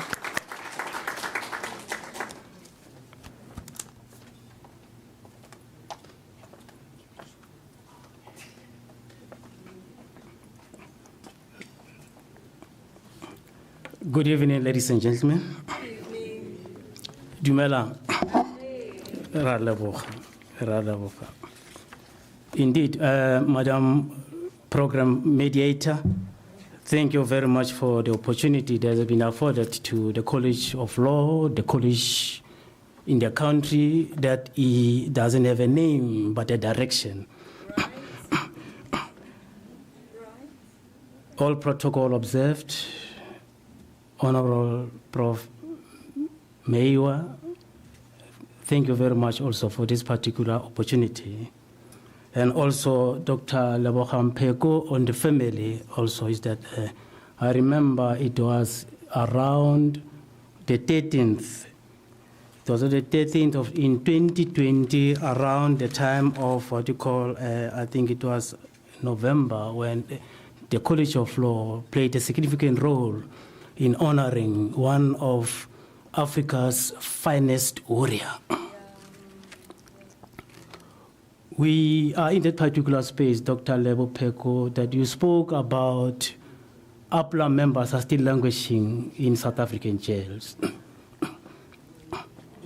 I spoke with Ntate Khosana many months ago about the very same challenge that they are facing. We also haven't heard much of what happened in Morogoro. That was on the 9th of February 1994. One of the Africa's finest commander of APLA, Sabelo Tato Pama, was killed. Historians will tell you in terms of what Morogoro holds. We mustn't read much about James Hartley Chase's work. There's quite a lot that we need to familiarize ourselves with what our history is all about. Africa's finest soldiers were killed. But on behalf of the College of Law, executive management, and the entire personnel under the stewardship and leadership of Professor Mfariseni Buteli Nemakonde and Professor Olaotsekole, we pledge our message of support and solidarity to the Unisa Library leadership on this historical milestone in ensuring that Africa's political icon is engraved. The College of Law's vision is that of striving for social justice and shaping futures. Celebrating one of Africa's influential political Pan-Africanist son, Dr. Shandu, you indicated to us that let's give him different labels apart from the one that you have shared with us. Permit me to go to one of the most profound quotation of Ntate Pheko. It's quoted as saying, colonies stole not only the land of African people and renamed them, they stole also their knowledge so that they would know nothing about themselves, close quote. What Ntate spoke of is that our history must be something that we write on our own narratives. Because during his acceptance speech, on the very same day of what you call the 13th in 2024, Ntate reminded us about a number of issues that the very same degree that he was conferred to is not only for himself, but for the thousands of people who have worked with him, lifted him, shared their stories of injustice, and they trusted him in various positions of leadership to be the voice that speaks of millions living on the margins of the African society, close quote. This particular assembly in the collection, or what you call, or the ceremony in which Ntate's collection is to be shared with us, is that we are seeing absolute level of humanity that is not quite parsimonious or selfish in nature, but is something that we say, being a political scientist, a theologian, a historian, a lawyer, a scholar, a revolutionary son of Azania, researcher and author of note. Dr. Pheko Lebogang, you indicated that we must return to the truth-telling narrative space. And also, it will afford us an opportunity also to heal. But how do you heal? when your people are languishing in prisons. This collection, however, is an intentional response to what worried Ntate in a number of years, particularly on the misrepresentation of African history. He said, I'm quoting him, "Unfortunately, many institutions of higher learning misrepresent African history or discredit African epistemology.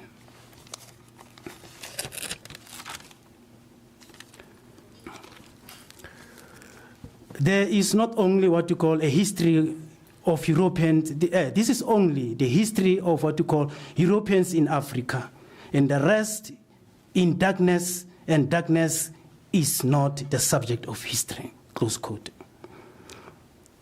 As the College of Law, we are highly appreciative of what you call the generosity that you didn't only become selfish with Ntate, but you are sharing him because you indicated that he is a servant of the people. This is exactly what we need in this particular country, where leadership is taken without any expectations of that.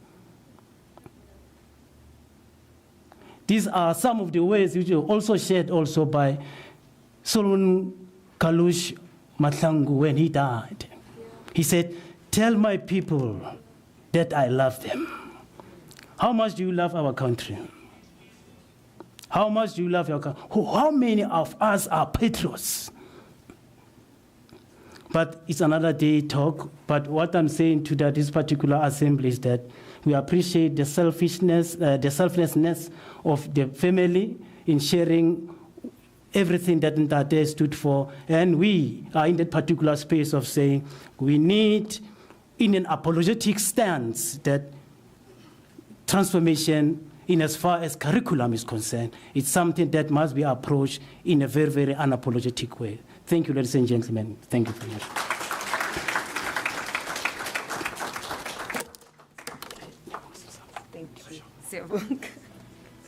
Thank you so much. We appreciate that. Indeed, it is time to return to truth telling, ladies and gentlemen.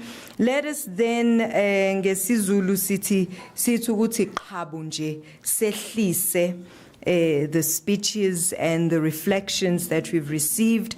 May I invite our sister Ntabiseng Jaros Jafta to the fore, and as she comes to the front, may I request then that Uprof Meyiwa, Uprof Mwepe, and Dr. Pheko get ready, because shortly after the port, then we will have the signing of the deed of donation. Over to you.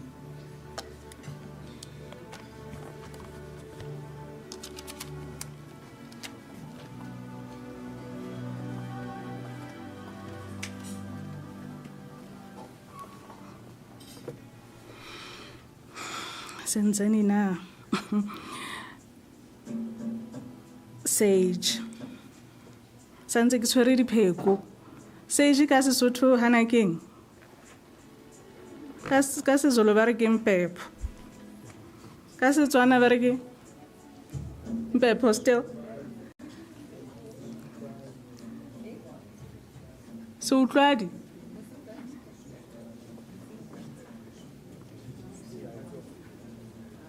Se utlwadi. Mosongkwane ka Setswana, ka Sepedi, ka Setswana. Ene ka Sotho. A re tsebe ne? Okay, a re tsebe ka nnete. My selector, can I have the third piece? Sage.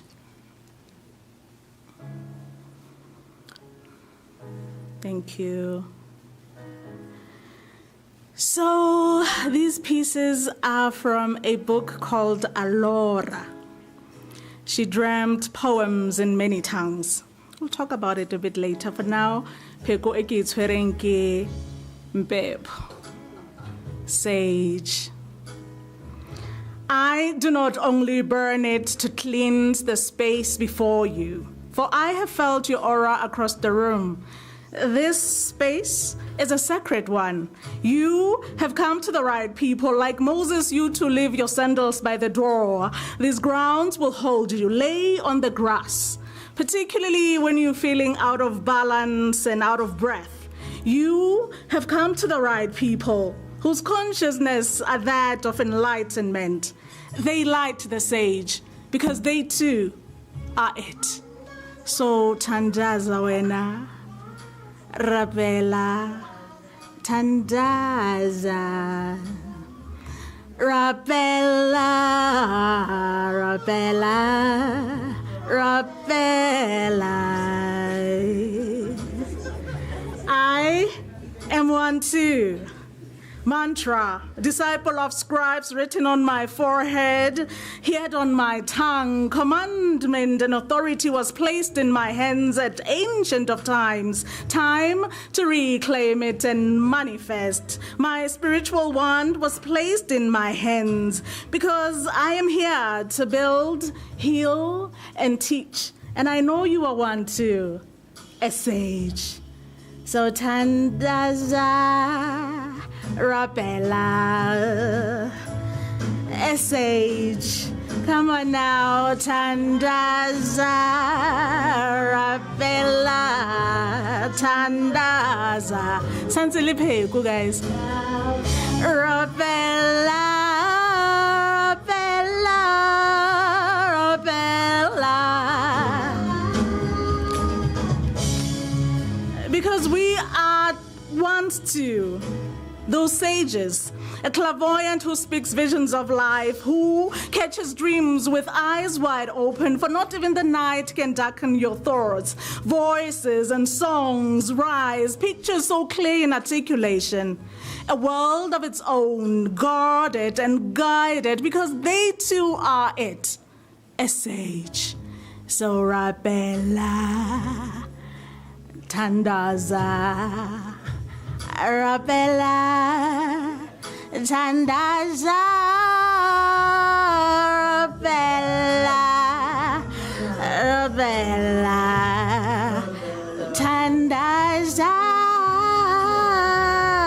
tandaza. Because you too are it, a sage. I am one too, a sage. The ones who are taught about Siriti, that Siriti is more than a shadow. And when a shadow of a man leaves him, it hardly comes back. It is only met by a wide open grave to swallow it. So integrity is what dignifies our being. Protect your soul always with thoughts of love, spoken in tongues, heard and sometimes unheard, but felt. So I know that you are one too, a sage. Because I am one too, a sage, and we are the sages. So rapela. What other choice do you have? Kiona Pheko ke le tshwaretseng yona. Tandaza, tandaza, rapela, rapela.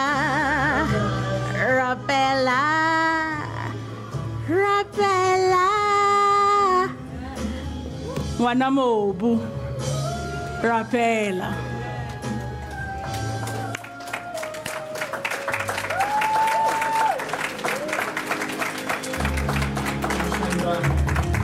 Ha, Santwan. Thank you. And the last piece is called Khosatsa. Hold on. Okay. It's called Khosatsan. I am glad that our selector have been playing these tunes while everybody was talking. Such an honor. So Alora, she dreamt poems in many tongues. Available as a digital book. You scan the book and you are able to listen to the audio. It's also streamable on all social platforms. So when you Alora Anthology, you'll be able to listen to the audio side of the book. It is a multilingual book with a global perspectives, with translations in Sesotho, isiXhosa, isiZulu, Kiswahili, Arabic, Mandarin, Nepali, Spanish, Russian, Danish, and Greek. So here, Sesotho.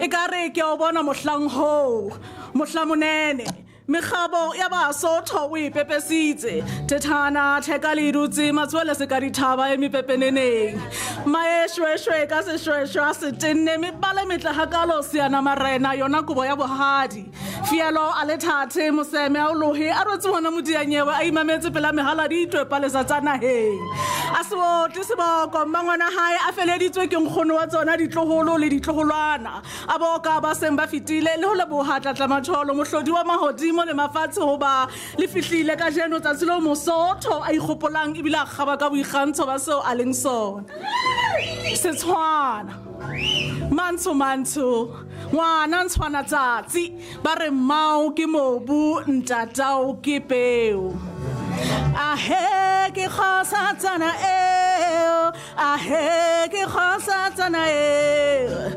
ahe ke khosa tsana eo ahe ke khosa tsana eo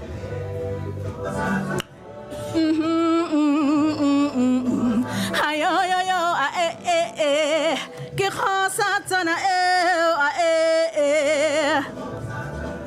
Tambo ibidi jo tsa moya lerato le bele pelong tsa bohle botho ebe mantletsentletsi hela ngwana mobu ka jeno o yentse taba mehlaphe ya ntate ka sakeng o bile modisa wa nnete ho ba setso abaneno bochaba re tla ithuta ho tswa ho wena mma Basotho Setswana mantsho ngwana ntshwana tsatsi ba re mmao ke mobu ntatao ke peo Setswana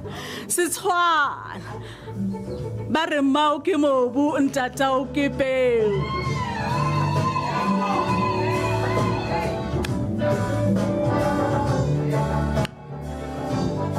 ane podium lisio ahe ahe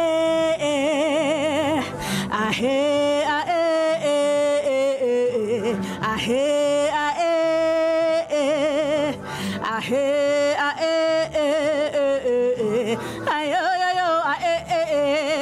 ke khosa tsana eo ayo ke khosa tsana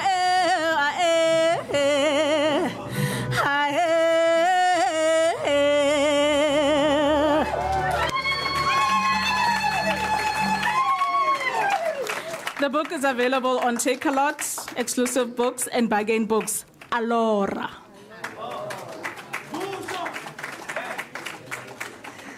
Allora, Khosatsana, thank you so much. Siyabonga kakhulu. Thank you so much for starting the other poem because you were saying rapella. Hish. Because ongomu yayona will just stand up baka ithuba lokuthandaza bayimoshe yonke le ndaba. Eish, that was so refreshing. That was beautiful. Thank you so much. That was just so refreshing. And now we are going to the signing of the deed of donation. May I invite Professor T. Meyiwa, Professor M. Ngwepe, and Dr. Pheko to come to the fore.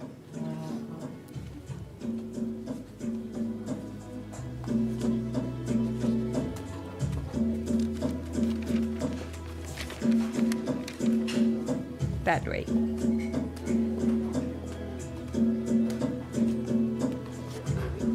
And all eyes that side, ladies and gentlemen. What a moment.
What a moment, ladies and gentlemen, and we all get to witness it once in a lifetime.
We request the AV colleagues to get that video ready so that as soon as we finish the signing, and then we'll play the video.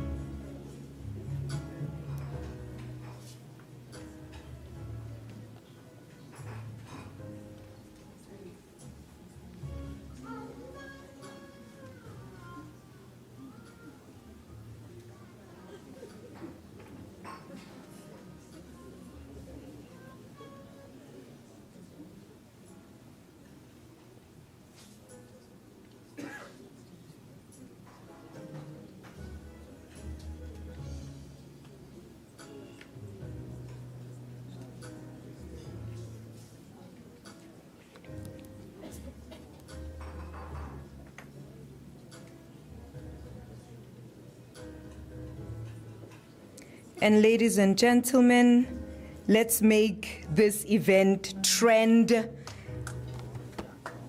on social media. Takuka, Unisa, takuka.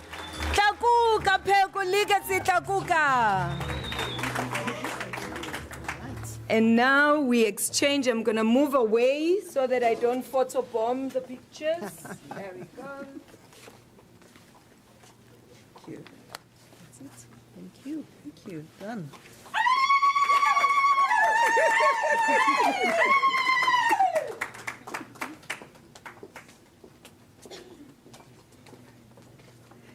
Okay, you are really cold.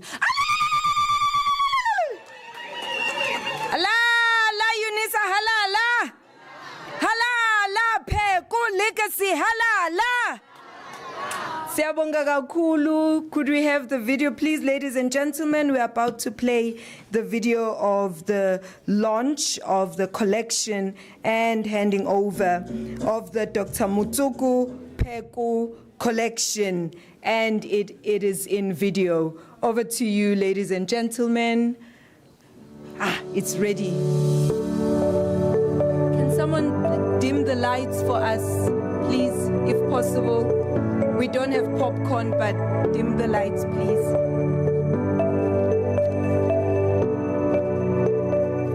Dr. Motsoko Pheko, born November 13, 1930, was a distinguished political scientist, historian, lawyer, and prolific author whose lifelong commitment to African liberation and justice shaped South Africa's political and intellectual landscape.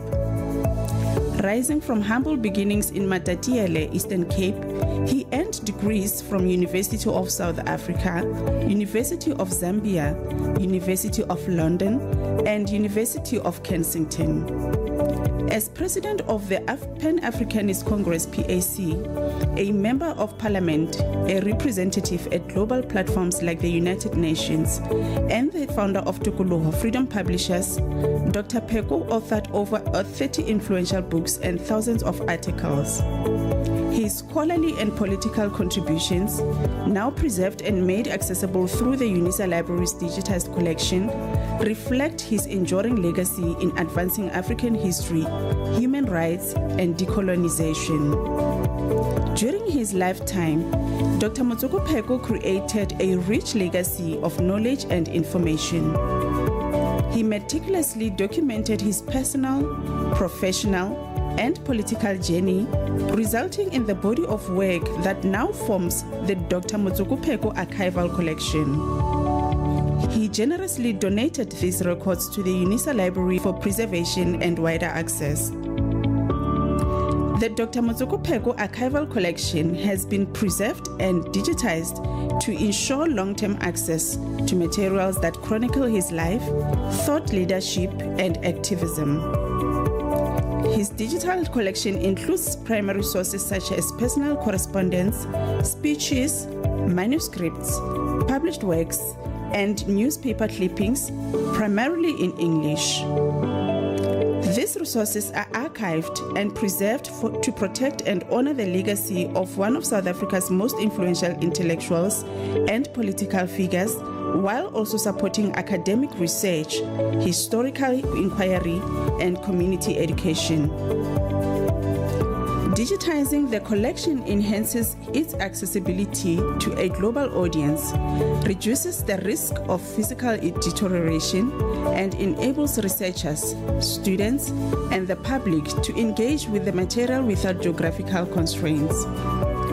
The collection is accessible online via the Unisa Library website.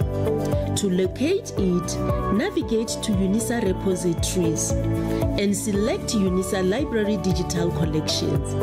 Within this section, explore the Dr. Motsoko Pheko collection, which includes his correspondence, speeches, manuscripts, published works, and newspaper clippings. These records are available for research, historical inquiry, and general knowledge. Digital records can be downloaded. However, they are watermarked with the Unisa logo to prevent unethical use. For physical access or further inquiries, researchers may visit the Unisa archives located on level 2, PD2-3, Anton Lembede Library Building. You may also call 012-429-2560 or email avdwesth@unisa.ac.za for assistance.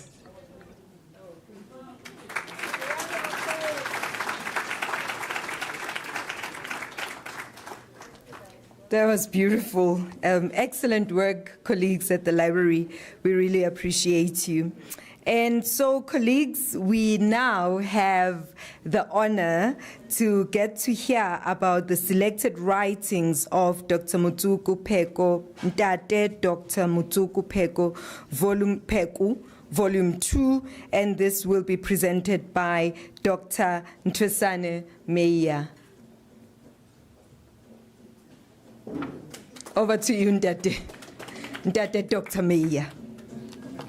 Over to you. Thank you very much. Kajeno tantang khangwa ke le roile. Go imatha le rapota thabeng. Ke tla thella ke reng ke le motaung wa makumi motho wa mama ke re pa khongwana se thabisa mareng. Thabisa rang khathola rantsi motho wa moledi motho wa bohlang ke khomo halle le tsamma di khapana fela. Le mehlatswana ka ofela wa ilwela. Ladies and gentlemen, it's a great honor and privilege to be part of this august occasion. And maybe allow me to preface this observation by saying, until the hunted tell their stories, we will always be immersed by the emotions of the predator or the hunter who tells the story. This puts university presses at the pinnacle of responsibility as public entities, not to become only towers of commercial entities, but to play a meaningful role in community building and legacy preservation. And this project could not have been one of the better ones to respond decisively as a university press to the need to participate in a project that preserves, communicate, demystify unspoken or unfamiliar voices of the heroes of our struggle. Oh, by the way, not that Ndate Pheko is the only one. There are multitudes that who their stories are not told, meaning we don't know the history and the history that should be catapulting us to the future. I'm not going to touch a lot on what the content is because Dr. Pheko has touched on some of the writings in this, at the very least, at least from the dedication from the daughters. But what I intend to share with you on what's hidden in these selected speeches of this tower of the continent, Azania, by at the very least giving you the glimpses of what is captured by the chapters and the titles, and you can go and read and immerse yourself in these unedited, uncensored speeches. Because as we engaged in this project, one thing that we agreed about, we are not going to edit or copy edit Ndate Pheko. We will publish with Tukolo, which is the co-publisher of this, these speeches as they are, because it's his voice that needs to be heard. So, my job is very simple, and I thought we will share it here, but it's fine. It's still digital, and we thought it was necessary for us to do a soft launch, a digital one, while we then do a hard copy one.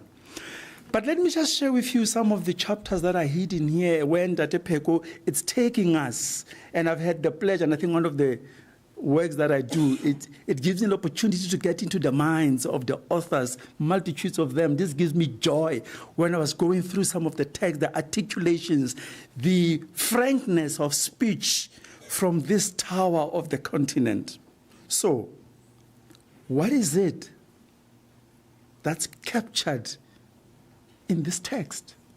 Among many, without any 1, 2, 3, 4, 5, I'll just go up and down. Of the 7 chapters, chapter 16, I'd like to start with one. It says, celebrating 1910 Union of South Africa. It's like dancing on the graves of our ancestors. Sure. Chapter 15, Mangaliso Sobukwe, a suppressed hero. Chapter 12, it's too late for Africa to unite. And I must accept I'm speaking on a vantage point because I've had an opportunity to go through and read what follows the titles, and I'm inviting you to join me in that journey. Chapter 10, ANC government imprisoning political prisoners in open quote, New South Africa, close quote. Chapter 8, the new Africanness, open quote, in New South Africa, close quote. Maybe I'll give you other 2 to really wet your lips. Chapter 1, a common African base for the world. And lastly, chapter 4, that I'll share with you. Empty land, desperate colonial distortion of African history. Ladies and gentlemen, this book, at least in our humble opinion, And maybe I want to use some of the guardrails that the university presses use these days, and there are many preparations of this. Usually they become the gatekeepers of scholarship, the gatekeepers, we become the gatekeepers of articulation of literature, because most of the time we use the lens of the colonial masters. But my question is, if we don't get we don't take the responsibility to make tests like this available to the citizenry, whose responsibility that should be? Even worse, the publicly funded university and university presses. It was an honor and it remains an honor to the Pheko family to allow Unisa Press to be a partner in the university library, to partner in this journey, not only preserving what has been, but understanding that what has been presented earlier, it's not enough. There's still what exists and what should exist and remain in existence. Thank you very much. This will be a very good read. It will be available both digitally and in hard copy. I thank you very much. Have a nice evening.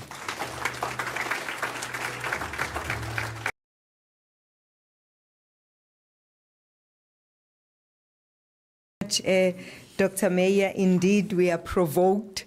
You just hear those titles, you hear those chapters, and you really want to scratch below the surface and read more. Ladies and gentlemen, we are getting closer to the end of the program, and I'd like to invite Dr. Kgomotso Marumo to present a token of appreciation. And after that, may I request Dr. Lisiba Litwaba to get ready, because that will be the next item. Dr. Marumo, over to you.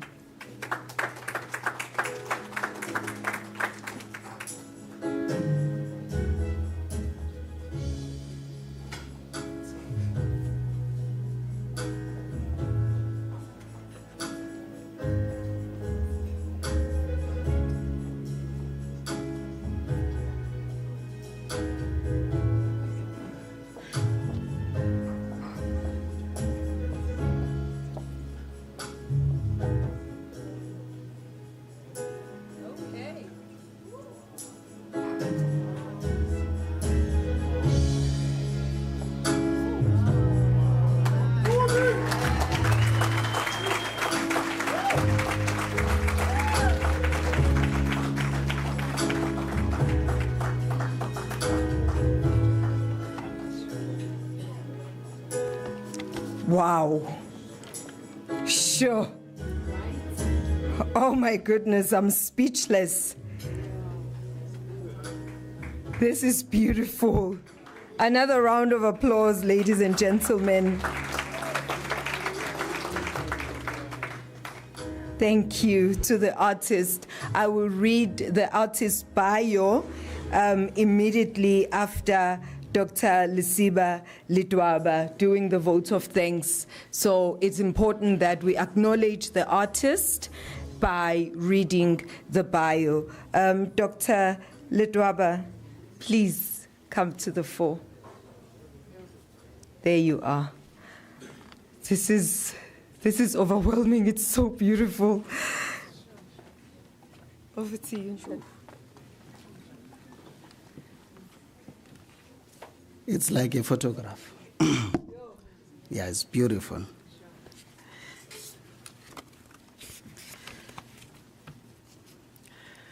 Professor Meyiwa, members of management committee in attendance, Prof. Ngwape, esteemed guests, the Pheko family, ladies and gentlemen, good evening. Good evening. Allow me to extend our gratitudes to the following guests, or to the following people. The Vice Chancellor, Professor Lenkawula, for allowing us to host this August occasion. Professor Meiwa, thank you very much for attesting to the adage that says, "Shaolamuyeng lebewa ke mongaye," for welcoming us. Thank you very much for that. The VP, Ntate Mutebejane, Operations and Facilities, thank you very much for making these venues, for making the facilities available and ensuring that we are housed in this beautiful venue. The archivists, who were working on the collection, those who were busy, librarians who were busy digitizing the collection, making sure that those are accessible. The catalogers as well, adding metadata to that so that they are discoverable. People are able to read about Dr. Motsoko Pheko's collection out there. Sure, the artist, I'm speechless. It's for the first time I see that as well. And I've been very close to him, but he didn't even say a thing about this. This is massive. That is Dr. Motsoko. The team that was working on ensuring that this event is well organized, is well arranged. Thank you very much for that. Led by Ms. Dudu Nkosi. Thank you very much. That was delivered to the core. Thanks a lot. How can I forget the program director? Aume. Thank you very much. I cannot forget that you have been steering this ship so wonderfully, and here we are now. And you were so engaging to the audience. Thank you very much for that.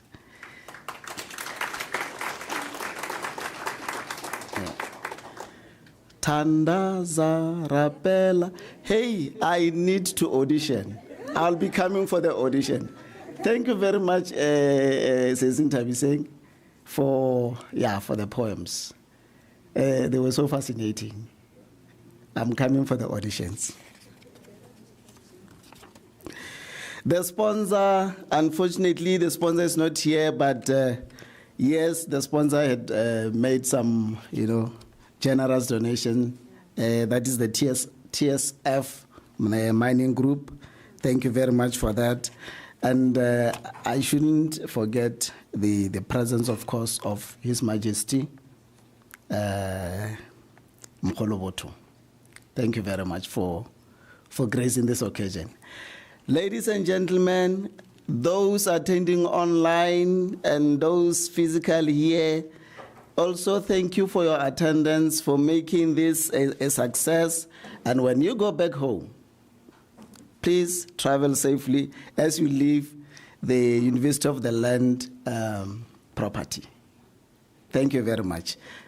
Thanks, Madam.